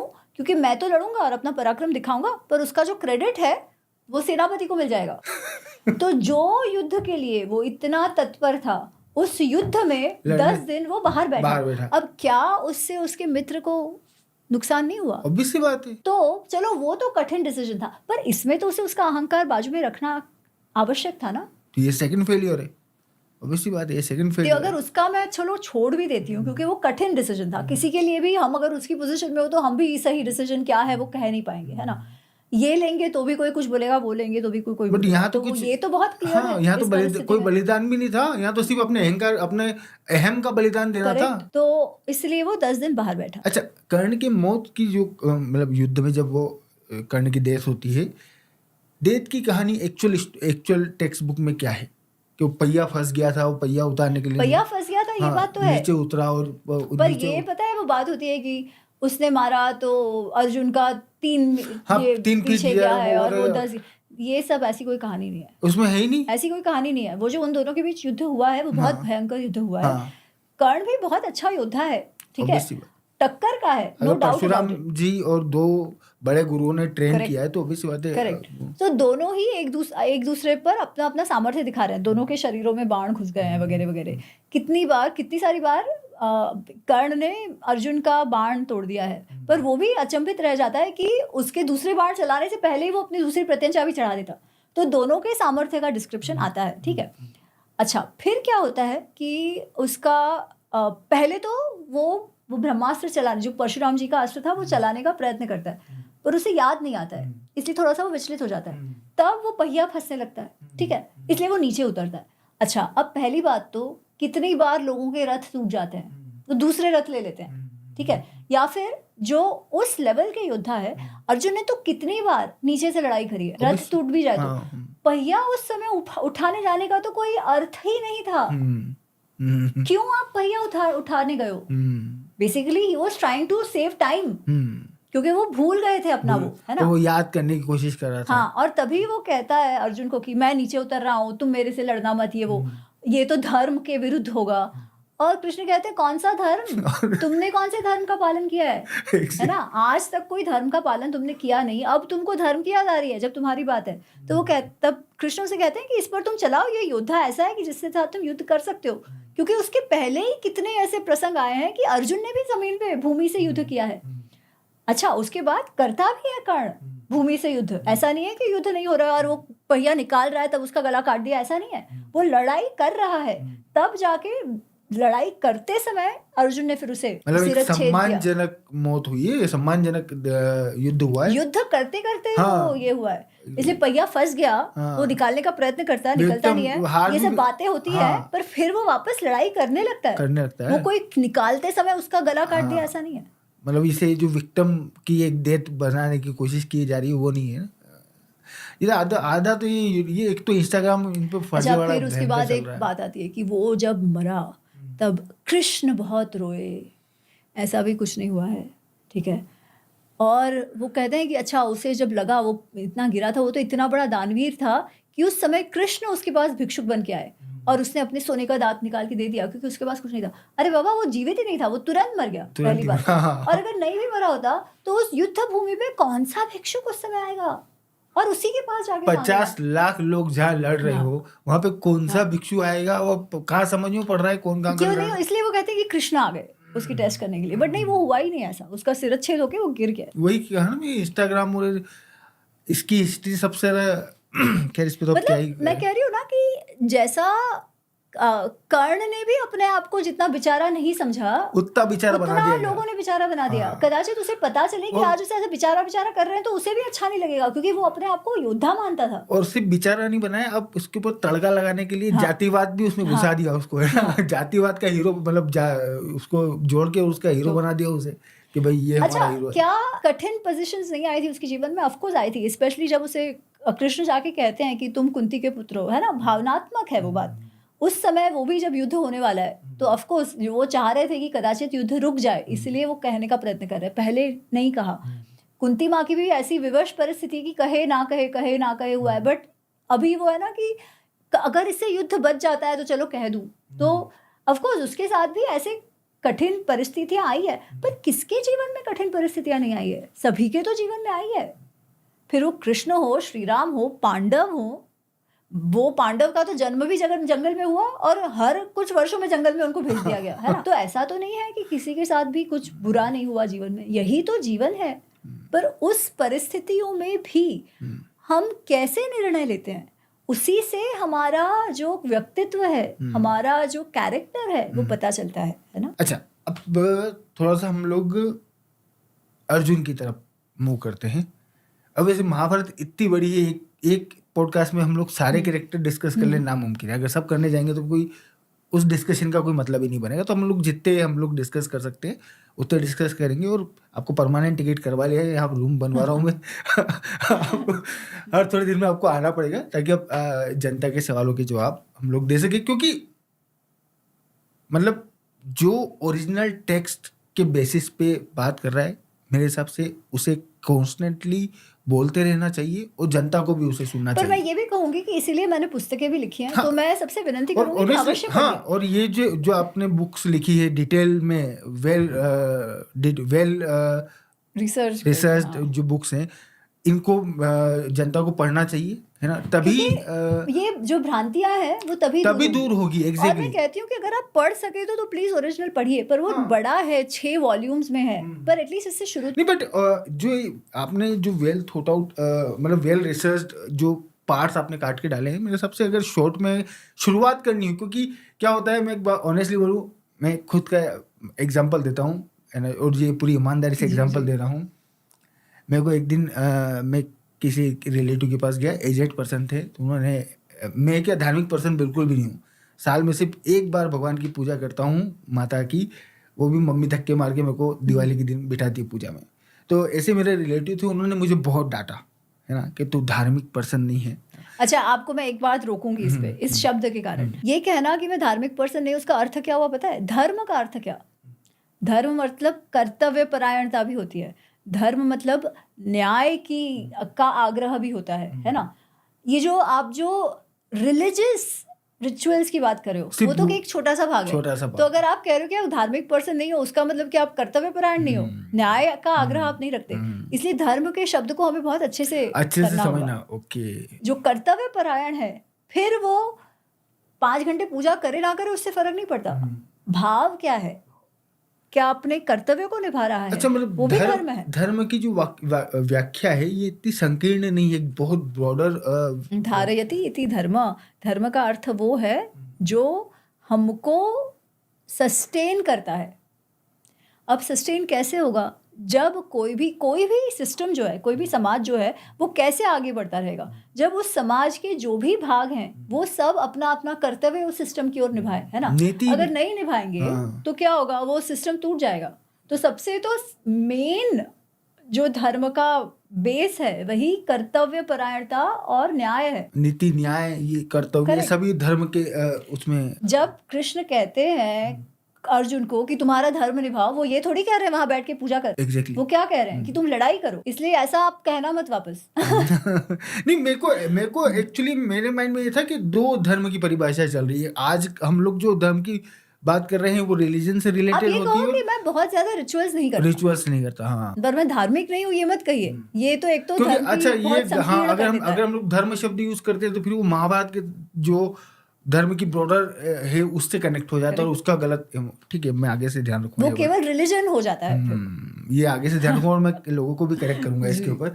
हाँ, तो बस कहानी ये है कि उन्होंने मुझे भगवत गीता पढ़ने के लिए कहा कि भाई गीता जी पढ़, कृष्ण ने कितना ज्ञान दिया है और उसकी लाइफ में कितना जरूरत है और पढ़ना चाहिए। तो मैंने कहा टेस्ट में मैंने कहा ठीक है अपन करते हैं। भगवत गीता जी ली मैंने और एक आसन लगाया, क्योंकि इतना तो पता है कि आसन पे बैठ के एक आदर के साथ में पढ़नी चाहिए। तो प्रॉपर मैंने करा और पढ़ना शुरू किया। 3 श्लोक 8 मिनट, ये मेरा टोटल टाइम पीरियड है भगवत गीता का। इससे ज़्यादा मैं नहीं पढ़ पाया। नहीं, पर अगर आप महाभारत को अच्छे से समझेंगे तो आपको गीता भी ज़्यादा अच्छे से समझ में आएगी। और वो क्लिष्ट है क्योंकि उसमें दर्शन है, वो समझना है ना। महाभारत तो कथा है और स्पेशली मैंने लिखने का भी वैसा प्रयत्न किया है कि लोगों को आराम से समझ आए। तो गीता समझने के लिए भी मुझे लगता है अगर पार्श्वभूमि जो महाभारत की है वो समझ आए ना, तब हम गीता का भी सही से अर्थ कर पाएंगे। नहीं तो हम उसी में कंफ्यूज होके जाएंगे कि अच्छा कृष्ण हिंसा करने के लिए कह रहे हैं और ऐसी बातें होंगी। अच्छा, एक क्वेश्चन मेरे माइंड में है, ये बुक्स हिंदी में अवेलेबल है कि नहीं है? हाँ, तो महाभारत पहली जो महाभारत अनरावेल्ड फर्स्ट मैंने जो पुस्तक लिखी वो हिंदी में महाभारत का अनावरण नाम से है। रामायण अनरावेल्ड बस अभी मार्च में आने वाली है, पर अमेजोन पे ऑर्डरिंग शुरू हो गई है। उसमें भी रामायण का अनावरण ये उसका नाम है, क्योंकि मैं अनरावेल्ड के साथ रखना चाह रही थी। अनावरण is not the best word, पर वो सुनाई अच्छे देता है। तो महाभारत और रामायण दोनों ही हिंदी में उपलब्ध हैं। और जो तीसरी पुस्तक जो मेरी है महाभारत अनरावेल्ड 2, उसमें एक्चुअली मैंने जो शांति पर्व में जो संवाद है युधिष्ठिर और भीष्म के, जो राजधर्म क्या है, राजा का क्या कर्तव्य है, ऑर्गेनाइजेशन कैसे लीड करना चाहिए, लीडरशिप, उस सब पे फोकस किया है। विदुर नीति पे फोकस किया है। तो ये जो संवाद और उसका जो ज्ञान है वो जो थर्ड पुस्तक है या महाभारत अनरावेल्ड 2 है उसमें किया है। अमित जी, अब थोड़ी सी बात करते हैं अर्जुन के बारे में। नो डाउट अर्जुन एक बहुत महान योद्धा है और अच्छा खासा डिस्क्रिप्शन भी है और मेरे हिसाब से लोगों के बारे में लोगों को इसको लेके इन्फॉर्मेशन भी है। लेकिन अर्जुन के बारे में मुझे एक चीज़ थोड़ी सी अजीब लगती है और वो है अर्जुन के पाँव डगमगाना। मतलब हर थोड़े समय में पाँव डगमगा जाते हैं और फिर कृष्ण भगवान को पूरी ज्ञान की किताब खोल के बैठना पड़ता है समझाने के लिए। इनफैक्ट पूरी गीता सुनानी पड़ गई। तो ये मेरे को समझ में नहीं आता कि ये कमजोरी कहाँ से। देखिए, ऐसा ये एक्चुअली पूरे महाभारत में शुरुआत से कोई ऐसा नहीं है कि कोई भी युद्ध के समय अर्जुन के पांव लड़खड़ाते हैं, ऐसा तो नहीं है ना। इनफैक्ट वो तो युद्ध के लिए तत्पर है, जब भी युद्ध करना हो वो कभी पीछे हट नहीं करा। जब विराट युद्ध होता है तभी तो उत्तर बच्चा है ना, और वो डर जाता है, और ये बृहन्नला के रूप में उसका जो सारथी बन के आया है वो उस समय भी उत्तर से कहता है अरे क्या तुम डर गए, ये समुद्र जैसी सेना, वो डिस्क्रिप्शन आता है, वर्णन कहते हैं वेदव्यास जी कि समुद्र जैसी सेना है कौरवों की, और सामने केवल उत्तर और अर्जुन, मतलब बृहन्नला के रूप में वो भी, और फिर भी उत्तर को वह कहता है तुम बैठो, तुम सारथी बनो और बस अपना काम करो, इनको मैं निपट लूंगा। तो पूरे कौरव सेना को अकेले हाथों अर्जुन ने परास्त किया, है ना। इसलिए युद्ध करने से तो तकलीफ नहीं थी। तो फिर क्या होता है, आप देखिए वो जो धर्म युद्ध था ना वो फिनाले जैसा था, या तो वो रहेंगे या तो हम रहेंगे, ये बात आ गई थी। और सामने चलो दुर्योधन ने उनके साथ बुरा किया था, पर सामने तो उनके पितामह है, सामने तो उनके गुरु हैं, कृपाचार्य है, द्रोणाचार्य है, उनके मामा है शल्य, है ना।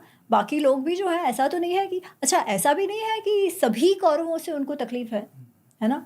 विकर्ण के लिए तो सॉफ्ट कॉर्नर भी है, तो ये सारे वहाँ पर है। तो जब हम वो रहेंगे या हम रहेंगे की जो बात है, तो आपको पता है कि उनको केवल आपको हराना नहीं है। विराट युद्ध में भी उसने सबको बेहोश कर दिया, मारा नहीं किसी को, मतलब मृत्यु नहीं हुई किसी की भी। आपको ये भी लगता है कि मैं ये क्यों कर रहा हूँ? At the end of the day हम धर्म युद्ध कह रहे हैं, एंड ऑफ कोर्स ये धर्म युद्ध है, क्योंकि ऐसा नहीं था कि पांडव हमेशा से युद्ध चाहते थे, उन्होंने तो 13 वर्ष वनवास के भी सहन किए, है ना। उसके बाद वो यहाँ तक कहते हैं कि भाई 5 केवल गांव हमको दे दो, 5 गांव से ही हम हमारी आजीविका चला लेंगे, इंद्रप्रस्थ भी आप रखो। पर जब दुर्योधन ये कहता है कि 5 गांव की क्या बात है, मैं तो तुमको सुई की टोंक जितनी भी जमीन दूंगा नहीं, क्योंकि मैं तुम्हारे साथ जीना ही नहीं चाहता, तो ये युद्ध उन पर इम्पोज किया गया था, उनके सर मढ़ा गया था। अब जब ये होता है तो आप क्या करो, क्योंकि अब तो बात है कि न्याय क्या है, धर्म क्या है। इस प्रकार कोई शक्तिशाली हमेशा ही चाहे कि वो चाहे वैसा ही हो, तो समाज में क्या हालत हो जाएगी, अराजकता जैसी स्थिति हो जाएगी। तो इसीलिए अब ये केवल एक परिवार का युद्ध नहीं था, परंतु था तो परिवार का युद्ध, ठीक है। किस लिए था, वैसे देखा जाए सैद्धांतिक रूप पे अब उसने धर्म युद्ध का रूप ले लिया था, पर था तो राज्य के लिए। इसलिए अब अर्जुन जब उस समय खड़ा है तब उसे लग रहा है कि अच्छा मैं इनको मार भी दूं तो मुझे क्या हासिल होगा, ये केवल राज्य, क्योंकि वो भ्रमित हो रहा है ना, वो जो सिद्धांत की बात तो वो भूल रहा है इस समय। उसको ये लग रहा है कि इनको मैं मार दूं तो क्या मुझे मिलेगा, मुझे राज्य मिल जाएगा। तो मतलब केवल इस पैसे प्रॉपर्टी के लिए मैं इतना विध्वंस करने चला हूं। अच्छा, अब वो जो सोच रहा है वो बात तो सही है, एक्चुअली यही बात जो है वो सामने वाले साइड को सोचनी चाहिए थी, पर किसी ने सोचा नहीं। ये इसीलिए सोच पा रहा है ना क्योंकि उसके अंदर वो जो मानवीय गुण है वो है। एग्जैक्टली मैं वही अभी यही मैं सोच रहा था कि अर्जुन के अंदर ये इमोशन वाला पार्ट यहाँ पे साफ नजर आता है। और एक्चुअली ये बात केवल अर्जुन में है ऐसा नहीं है, ये बात युधिष्ठिर में भी है, क्योंकि इसीलिए युधिष्ठिर युद्ध को टालने का प्रयत्न कर रहे हैं। पर जब ऐसी परिस्थिति आ गई कि भाई न्याय का कहीं भी छिटका भी मतलब इतना भी न्याय नहीं है, वो केवल दबाने का प्रयत्न कर रहे हैं, तब क्या, क्योंकि वो भी शुरुआत में यही सोच रहे हैं कि हम क्या कर रहे हैं। भीम जो अदरवाइज कह रहे थे युधिष्ठिर को कि भाई 13 दिन तो 13 वर्षों के बराबर है, अभी जाके उनका खात्मा कर देते हैं, उन्होंने भी कहा कि नहीं, अगर वो मान जाते हैं 5 गांव में तो आप वही करना, युद्ध को जहां तक टाल सको टालो। भीम भी ये कह रहे हैं, तो उन सब में वो गुण है ना। अर्जुन में उस समय वो और अधिक उभर कर आया है, पर ये बात सबने की है। और जब युधिष्ठिर ये बात कह रहे थे कि अरे हम क्या कर रहे हैं, तब उनको अर्जुन समझाते हैं। अर्जुन कहते हैं कि अरे हमारी माता जी ने भी कहा ये युद्ध सही है, विदुर ने भी हमारा साथ दिया है सैद्धांतिक तौर पर, तो हम कुछ गलत नहीं कर रहे। तो वो समझा रहे हैं, और यहाँ पे उनकी हालत ऐसी हो गई है क्योंकि वो संवेदना है, एम्पैथी सिंपैथी है। मेरे हिसाब से कौरवों की तरफ भी मैक्सिमम लोगों में ये थी, इसलिए तो सब कह रहे थे कि युद्ध अवॉइड करो। वही कह रहा हूँ, कौरव में ऐसा नहीं है कि कौरव सिर्फ मतलब दुर्योधन और कर्ण नहीं है, मेनली दुर्योधन जिसको होना चाहिए, हाँ उसके अंदर नहीं थी। बाकी सब तो सबने कहा ही था कि युद्ध मत करो मत करो मत करो। जो पितामह है, द्रोणाचार्य है, सभी तो इसके विरुद्ध थे, लेकिन क्योंकि अब क्या करो, हाँ क्योंकि लेकिन उसकी हट इतनी ज्यादा बढ़ चुकी थी, और क्योंकि राजा का पुत्र होने की वजह से राजा का निर्णय था, अब मन की आंखों पे भी पट्टी पड़ चुकी थी। आंखें तो थी, लेकिन मेरे हिसाब से मन की आंखों, समझ की आंखों पे भी पट्टी पड़ चुकी थी, तो समझा ही नहीं पाया। अच्छा, अब और भी आप आगे देखो तो युद्ध जो होता है ना उसमें विध्वंस हर जगह हर साइड होता है। पांडवों ने भी खोया नहीं, ऐसा तो हुआ नहीं है। पांडवों का जो सारा सेकंड पीढ़ी है, उनके सारे बच्चे हैं, वो सभी के सभी तो मर गए, सभी के सभी वीर गति को प्राप्त हो गए, है ना। पूरी पीढ़ी साफ हो गई उनकी भी।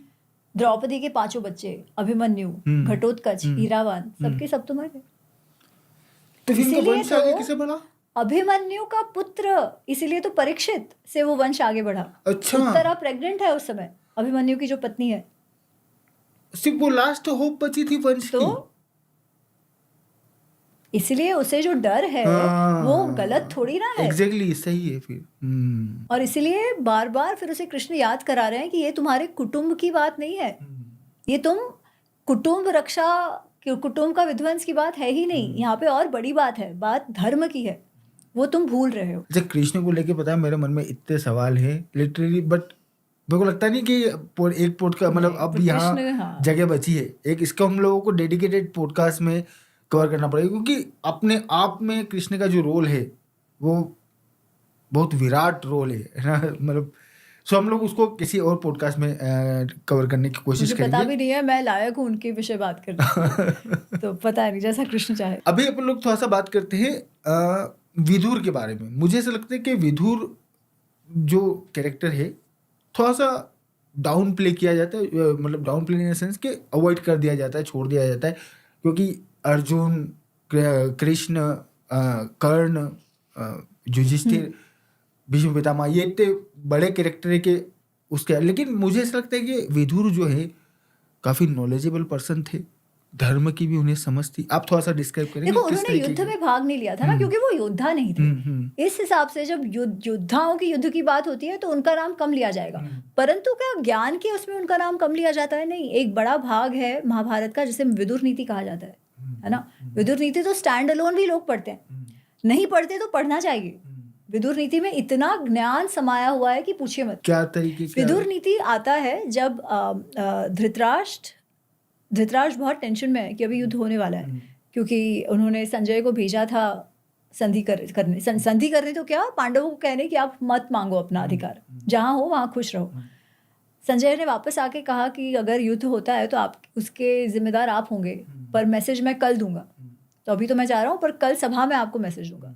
तो वो शाम से लेकर सुबह जो है वो धृतराष्ट्र के लिए बहुत ही चिंताजनक है, और वो जब भी इस परिस्थिति में, मानसिक संताप की परिस्थिति में है, तब वो विदुर को हमेशा बुलाएंगे। और उनके बीच जो रात भर संवाद चला उसे विदुर नीति कहते हैं, जिसमें विदुर लोग कैसे होते हैं, लोगों को पहचान कैसे करे, क्या सही है क्या गलत है, मानसिक संताप क्यों होता है, मानसिक शांति कैसे मिलेगी, क्या सही करना चाहिए, धर्म को कैसे निभाना चाहिए, उस पर लंबा सा संवाद है, अत्यंत सुंदर है। और हम भले वो जो वर्ड्स यूज कर रहे हैं उससे लग रहा है कि अरे पता नहीं क्या होगा, परंतु आज अगर हमारे जीवन को भी देखें ना तो उसमें भी वो लागू होता है। अच्छा। और इसीलिए पहली पुस्तक में तो मैंने कथा पे ध्यान दिया था, पर वो जो दूसरी जो रेड वाली आप देख रहे हो, सेकंड वाली, उसका नाम है Mahabharata unravelled 2 the dharma discourses, जिसमें मैंने विदुर नीति को, जो एटलीस्ट प्रासंगिक आज के लिए रेलेवेंट है, उसके सारे भाग को कवर किया है। और बस अभी 2 हफ्ते पहले ही पुस्तक आई है, पर जिन्होंने पढ़ा उन्होंने कहा हमको पढ़ के तो लग नहीं रहा है कि आप तब की बात कर रहे हो, ये तो हमारे जीवन का जैसे लग रहा है कि आज भी ये सब उतना ही सत्य है। और मैंने कहा हाँ, यही है, यही तो महाभारत की सुंदरता है कि धर्म अर्थ काम और मोक्ष के बारे में यद इह अस्ति तद अन्यत्र यद न इह अस्ति न कुत्रचित, ये कहा जाता है कि सारे विषयों के बारे में, एटलीस्ट मनुष्यों के रिलेटेड, साइकोलॉजी, मानसिकता, धर्म के रिलेटेड जो भी टॉपिक्स हैं, वो जो यहाँ मिलते हैं महाभारत में, वो हर जगह मिलते हैं, जो यहाँ नहीं मिलते वो कहीं नहीं मिलते, और वो आज भी उतना ही रेलेवेंट है। एग्जैक्टली मतलब महाभारत के साथ में सबसे बड़ी खासियत ये है कि आज की परिस्थिति में भी रिलेवेंट है, और मेरे को नहीं लगता कि कल कोई दिक्कत होगी, आने वाले भविष्य की परिस्थिति में भी रिलेवेंट होगी, क्योंकि कहानी ऐसी है। मनुष्य का जो मानसिकता है ना उससे रिलेटेड है। हाँ। और मनुष्य टेक्नोलॉजिकली कितना भी एडवांस कर ले, जो इमोशंस है, जो संवेदनाएं हैं, जो भाव है, जो बुद्धि है, जो काम क्रोध लोभ मोह मद मात्सर्य है, जो सारा भाव है, वो तो वही का वही है ना, वो का वही रहेगा, वही का वही रहेगा। तो वही धर्म संकट आएंगे, वही संघर्ष आएंगे, वही कोई काम में कोई क्रोध के कारण निर्णय लेगा, और कोई ऐसा होगा जो उससे ऊपर उठ के निर्णय लेगा, पर बात तो वही है। अच्छा, यहाँ एक क्वेश्चन मेरा माइंड में ये आता है कि विदुर अच्छे नॉलेजेबल पर्सन थे ना, इन्फ्लुएंशियल पर्सनालिटी और पोजीशन भी अच्छी थी, वो मतलब डिप्लोमेटिक तरीके से युद्ध को क्यों नहीं रुकवा सके? सबने प्रयत्न किया, नहीं मतलब सबने प्रयत्न किया वो समझ, विदुर ने लेकिन भी विदुर की किया। बात अलग है। विदुर ने पूरे विदुर नीति के दौरान भी उनको बार बार हर प्रकार से कहने का प्रयत्न किया, आप जो कर रहे हो वो गलत है। वो यहाँ तक इनफैक्ट जब दुर्योधन का जन्म होता है तब जहाँ जो निमित्त उत्पन्न हुए तभी भी उन्होंने कहा है कि आप अपने बेटे को छोड़ दो, ये आपके कुटुंब का विध्वंस कर देगा। चलो तभी तो नहीं सुनते धृतराष्ट्र, पर उसके बाद जब युद्ध की घड़ी आ चुकी है तभी भी वो कह रहे हैं। पर मुझे एक बात बताओ, जो देखना ही ना चाहे उससे अधिक अंधा कौन है? जो सुनना ही ना चाहे उससे अधिक बहरा कौन है? तो जिसने मन बना ही लिया है कि जो भी हो चलेगा, मेरा पुत्र ही मेरे लिए जो मेरा पुत्र चाहेगा वही होगा। फिर उसमें अगर तो उनको जब ये लोग बात युद्ध होने के पहले जब उनसे लोग कह रहे हैं कि आप मत युद्ध होने दो वगैरह वगैरह, तो पता है वो इवेंचुअली क्या कहते हैं कि ठीक है अब नियति को यही मान्य है तो मैं क्या करूँ? तो फिर आप क्या कर सकते हो, है ना? आप किसी को सलाह दे सकते हो। वो हम जो कहते हैं कि घोड़े को आप तालाब के पास ले सकते हो, उसके मुंह में ठूस तो नहीं सकते ना पानी, वो तो उसी को पीना पड़ेगा। तो कितने ही बुद्धिशाली लोग आपके आसपास हो, अगर आप आपकी बुद्धि ही नहीं खोलोगे तो फिर आप क्या उनसे ग्रहण कर पाओगे? अच्छा, तो ये जो विदुर है पांडवों के साथ में इनके संबंध किस तरीके के रहे? बहुत अच्छे हैं। उनके रिलेशन कौरव और पांडवों के साथ सेम ही है ना, वो उनके काका चाचा के रूप में है। पर पांडवों को उनके प्रति बहुत भाव है, वो उनकी बात मानते हैं, है ना? जो गुण है युधिष्ठिर के वो बहुत ज़्यादा विदुर जैसे हैं, समझदार है, शांत है, निर्णय ऑब्जेक्टिवली करते हैं। तो वो ट्यूनिंग तो उनके लिए है। और ऑफ कोर्स क्योंकि इनके पिता नहीं है और उनके साथ दुर्योधन अन्याय कर रहा है, राजा कुछ नहीं कहते, तो विदुर को भी इनके लिए सॉफ्ट कॉर्नर है।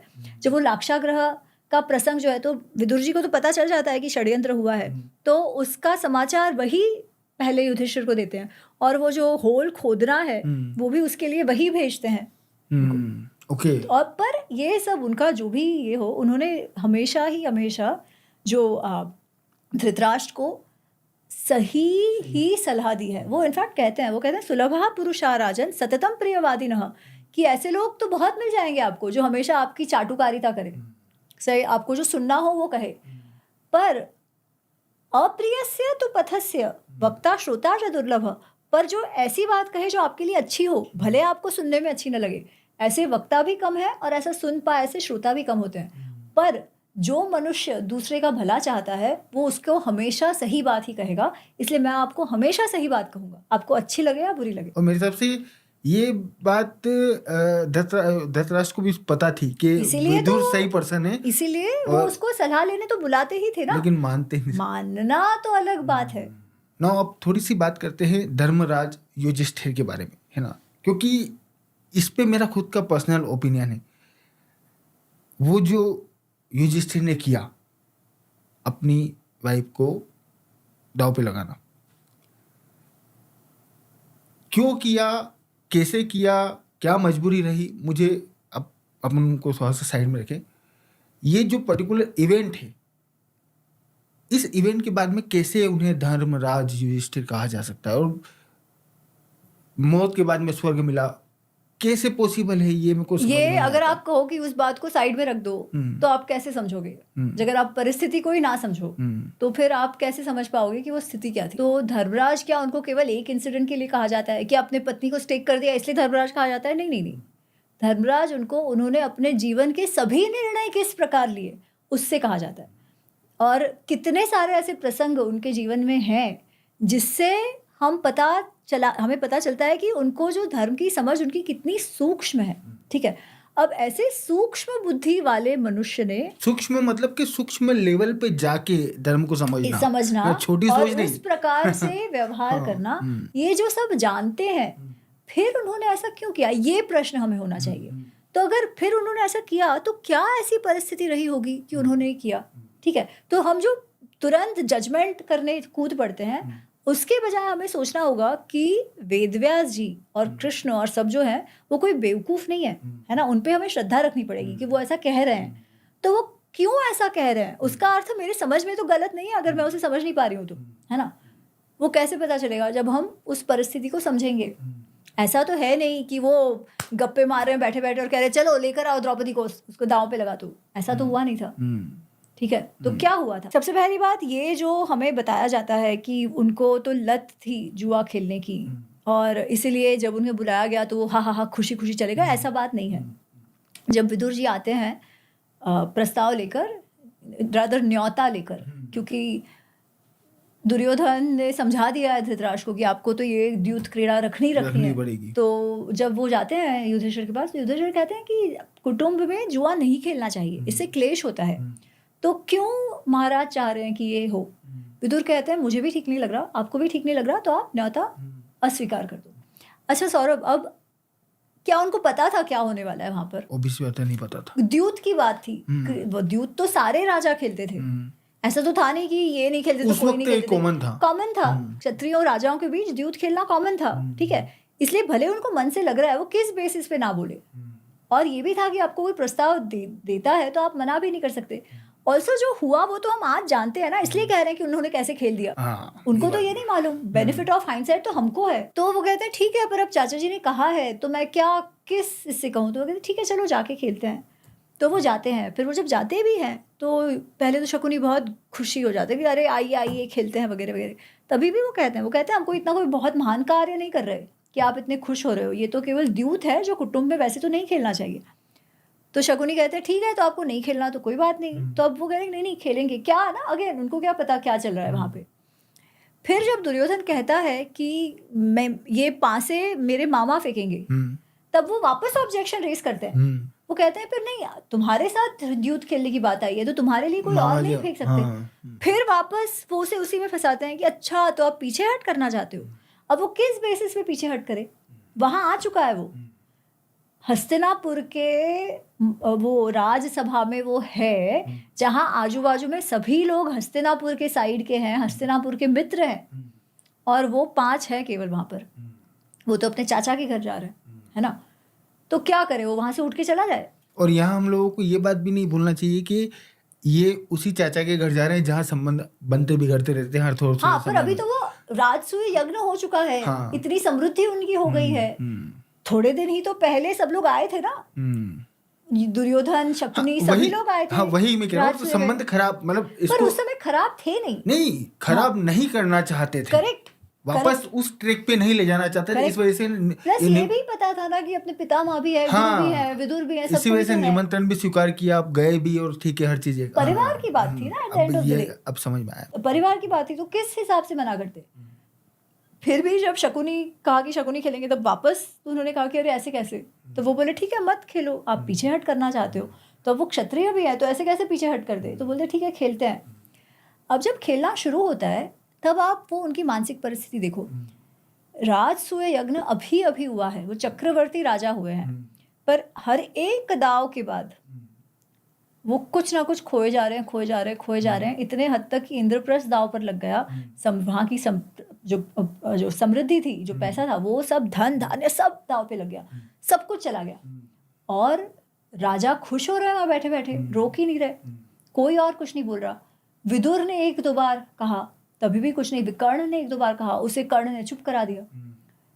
तो अब क्या करे, तो फिर ऐसा है ना कि जो डूबा है उसे तिनके का सहारा काफी होता है, तो अब क्या करे। तो वो कहते हैं ठीक है, अगर मेरे किसी भाई को, क्योंकि अब तो कुछ है ही नहीं, सिर्फ ये 4 हम भाई बचे हैं, 5 भाई बचे हैं, तो वो फिर अपने भाइयों को लगाना शुरू करते हैं दांव पर, अपने आप को दांव पर लगा देते हैं, सब हार जाते हैं। अब तो वो दास बन गए, ठीक है।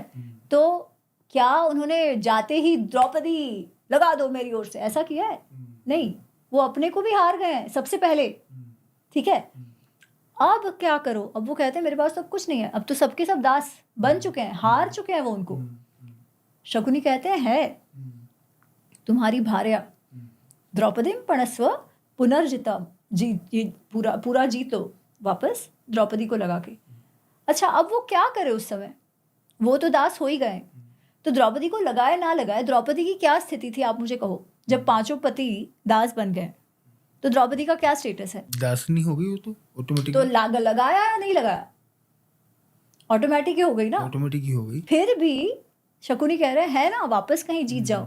अब वेरी ऑनेस्टली वो परिस्थिति ऐसी है, वो इतने एम्बैरेस्ड है, और सब कुछ चला गया। सब कुछ चला गया है, कोई तुम्हारे लिए वहां खड़ा नहीं है, तुम्हारे शस्त्र भी सारे चले गए हैं, सेना उनकी है, आप वो जाल में फंस चुके हो, अब आप क्या करो? तो जब वो कहता है हाँ, कि द्रौपदी है, उस माइंडसेट में घुसने के लिए मतलब मेरे हिसाब से शेयर मार्केट वाले लोग इसको इजीली समझ जाएंगे। क्या होता है कि एक बार पैसा गया फिर आदमी उससे तो भी अब आ बड़ी जाएगा, बात है, अब आ हाँ। जाएगा, अब आ जाएगा, लगातार चलता है। हाँ। अब क्या करे? तो वो कहते हैं कि अब वो फिर जब वो द्रौपदी की बात आती है ना, तब वो द्रौपदी को स्टेक करने से पहले उसके सारे गुण गाते हैं। वो कहते हैं कि एक गृहस्थ को एक अच्छा गृहस्थ जीवन जीने के लिए जैसी भार्या की आवश्यकता होती है, वैसी हमारी द्रौपदी है। उनको लग रहा है कोई तो कुछ बोलेगा, विदुर बोलते हैं कि कर्ण बोलता है, उनको चुप कर दिया जाता है। फिर वो लगाते हैं द्रौपदी को, क्योंकि ऐसा है कि अच्छा, यहाँ पे कदाचित इससे जीते। द्रौपदी का ये जो हुआ, यहाँ पे कर्ण का भी कुछ हाँ, वो तो अभी होगा ना। तो ये जब होता है तो अब क्या करो, और वो उसे भी हार जाते हैं। वो नहीं लगाते तब भी वो दासी हो चुकी है। हाँ, वो तो बाय डिफॉल्ट दासी है। हाँ। फिर वो है कि अच्छा अब तो ये दासी हो गई, तो कर्ण कहता है ये तो वैसे ही बंदी की है। पूरे महाभारत में उसे बंदी की केवल एक जन ने बुलाया है, और बंदी की मतलब वेश्या। वेश्या, हाँ। वो कर्ण ने कहा है, ठीक है, कि ये तो वैसे ही वेश्या है, इसको एक वस्त्र में लाओ या विवस्त्रा ही ले आओ, कोई नग्न ही ले आओ, क्या फर्क पड़ता है, उसे ले आओ यहाँ खींच कर। और दुर्योधन तो वैसे ही बहुत खुश हो रहा है। तो वो लोग, ये कर्ण का आइडिया है, ठीक है, जो दुर्योधन फिर उस पर ये करता है दुशासन को, हाँ, कि उसका वस्त्रहरण करने का, क्योंकि वो तो वेश्या ही है ना, वो तो ऐसे कहता है। और वहां द्रौपदी को ले आया जाता है, और हम जानते हैं फिर तो क्या हुआ। और द्रौपदी भी पूछती है कि आप पहले मुझे बताओ सही क्या है, क्या जो स्वयं हार चुका है वो मुझे हार सकता है क्या, वो मुझे दांव पे लगा सकता है क्या? बाकी सब बात तो बाद में, न्याय की क्या बात है, ये द्रौपदी सबसे सभा में पूछ रही है, ठीक है। तो विदुर कहते हैं कि हाँ, हमको इसका जवाब देना पड़ेगा, क्योंकि मेरे हिसाब से तो वो कहते हैं कि नहीं लगा सकते, ठीक है, वो ये बात कह रहे हैं। बाकी सबसे पूछती है, बाकी चुप है। भीष्म पितामह से वो पूछती है, अब भीष्म पितामह कह रहे हैं कि मैं कुछ कहने की परिस्थिति में ही नहीं हूँ इसमें। और अब आप समझिए कि वो क्या कहते, वो ये कहते कि हाँ, तुमको नहीं लगा सकते। तो पता है कर्ण ने क्या कहा, जब वो कह रही थी ना मैं तो, मुझे तो नहीं लगा सकते, तो कर्ण ने कहा ठीक है, तो उसका अर्थ अब ये तुम्हारे पति नहीं है, क्योंकि ये तो दास बन चुके हैं, और तुमको ये लगता है कि वो तुम्हें नहीं लगा सकते, तो उसका अर्थ वो तुम्हारे पति ही नहीं है। तो हम में से किसी और को भी तुम चुन लो ना, अब तो तुम फ्री हो, कोई और पति ले लो, ठीक है। तो वो भी तो उसका इंसल्ट था, है ना। अब वो ये कहते कि हाँ हाँ वो तुम्हें लगा सकते हैं, तो क्या इज्जत रह जाती द्रौपदी की। इसलिए वो कहते हैं मैं कुछ कह ही नहीं सकता, मैं केवल इतना कह सकता हूँ कि आज जो भी हुआ है, इसके बाद इस कुटुंब का विनाश होना निश्चित है। हाँ। तो ये उस समय हुआ। ऑफ कोर्स उसके बाद भीम जो है वो गुस्से में आके प्रतिज्ञा लेता है कि मैं दुर्योधन की जांघ तोड़ दूंगा और दुशासन का खून पी लूंगा वगैरह वगैरह, और ऐसे निमित्त कुछ होते हैं, वो जेकॉल है वो भोगने लगते हैं कुछ कुछ। तो फाइनली डर जाता है धृतराष्ट्र, और वो कहता है अरे नहीं नहीं ये सब जाने दो, क्योंकि उसे अपने बच्चों का डर लग रहा है। हाँ। तो अगर ये नहीं होता तो इन अ वेरी परवर्स वे वो सारे वैसे ही दास बन चुके थे। तो इसमें धर्मराज करे ना करे तो अलग बात है, पर एटलीस्ट उन्होंने ये जो हुआ, जो प्रसंग, जो बहुत ही बुरा प्रसंग हुआ, उससे इनका व्यक्तित्व, इनका जो खराब कैरेक्टर है वो भी समझ में आ गया सबको। और एटलीस्ट ये अवसर हुआ कि भाई इतनी अवहेलना हुई कि धृतराष्ट्र को शर्म के मारे एटलीस्ट कहना पड़ा कि इसे बंद करो, और तुमको जो चाहिए वो तुम ले लो। वो धृतराष्ट्र जो पुत्र मुंह में बिल्कुल अंधा बैठा है, उसको तक शर्म आ गई कि मतलब पहले तो ये कह रहा था अरे जीते क्या जीते क्या जीते क्या, क्या हुआ, ये वो हंस के कह रहा है। फाइनली कह रहा है होने दो। ऑफ कोर्स उसके बाद अभी तो वो लोग वापस गए नहीं है, तो वापस दुर्योधन कहता है नहीं नहीं एक बार तो करना ही पड़ेगा वापस। अब लोग कहते हैं कि कैसे वो मान गए, पर वो क्या करते, मानते नहीं। तो जब आप वो दुश्मन के घर में बैठे हो तो क्या अपना चला सकते हो क्या आप कर लेते 5 जनों के? वैसे वहां उतने सभा में भी किसी ने कुछ नहीं कहा, आपके लिए कौन खड़ा होता? अगेन मतलब यहाँ पे यही बात आ गई कि युधिष्ठिर ने जो किया, अब उस परिस्थिति में जाके उसे समझने की जरूरत है ना, मतलब। और उनको धर्मराज उस स्थिति के कारण नहीं कहा जा रहा है, उनका जो व्यक्तित्व है वो बहुत गहन है, और बहुत सारे निर्णय उन्होंने ऐसे लिए हैं जिसके कारण उनसे पता चलता है उनकी धर्म की समझ क्या है। अभी जी बहुत अच्छा लगा आपके साथ बात करके। महाभारत के बारे में बहुत बातें करना है आपके साथ में, बट अनफॉर्चुनेटली टाइम की लिमिट है, और किडनैप भी नहीं कर सकते। तो आगे भविष्य में आपको मैं बुलाता रहूँगा, समय समय पर आप आती रहिएगा और महाभारत के बारे में हम लोगों का जो नॉलेज है उसे बढ़ाती रहिएगा। अवश्य। आप आए उसके लिए बहुत बहुत धन्यवाद। धन्यवाद। जय श्री जय कृष्ण। श्री कृष्ण।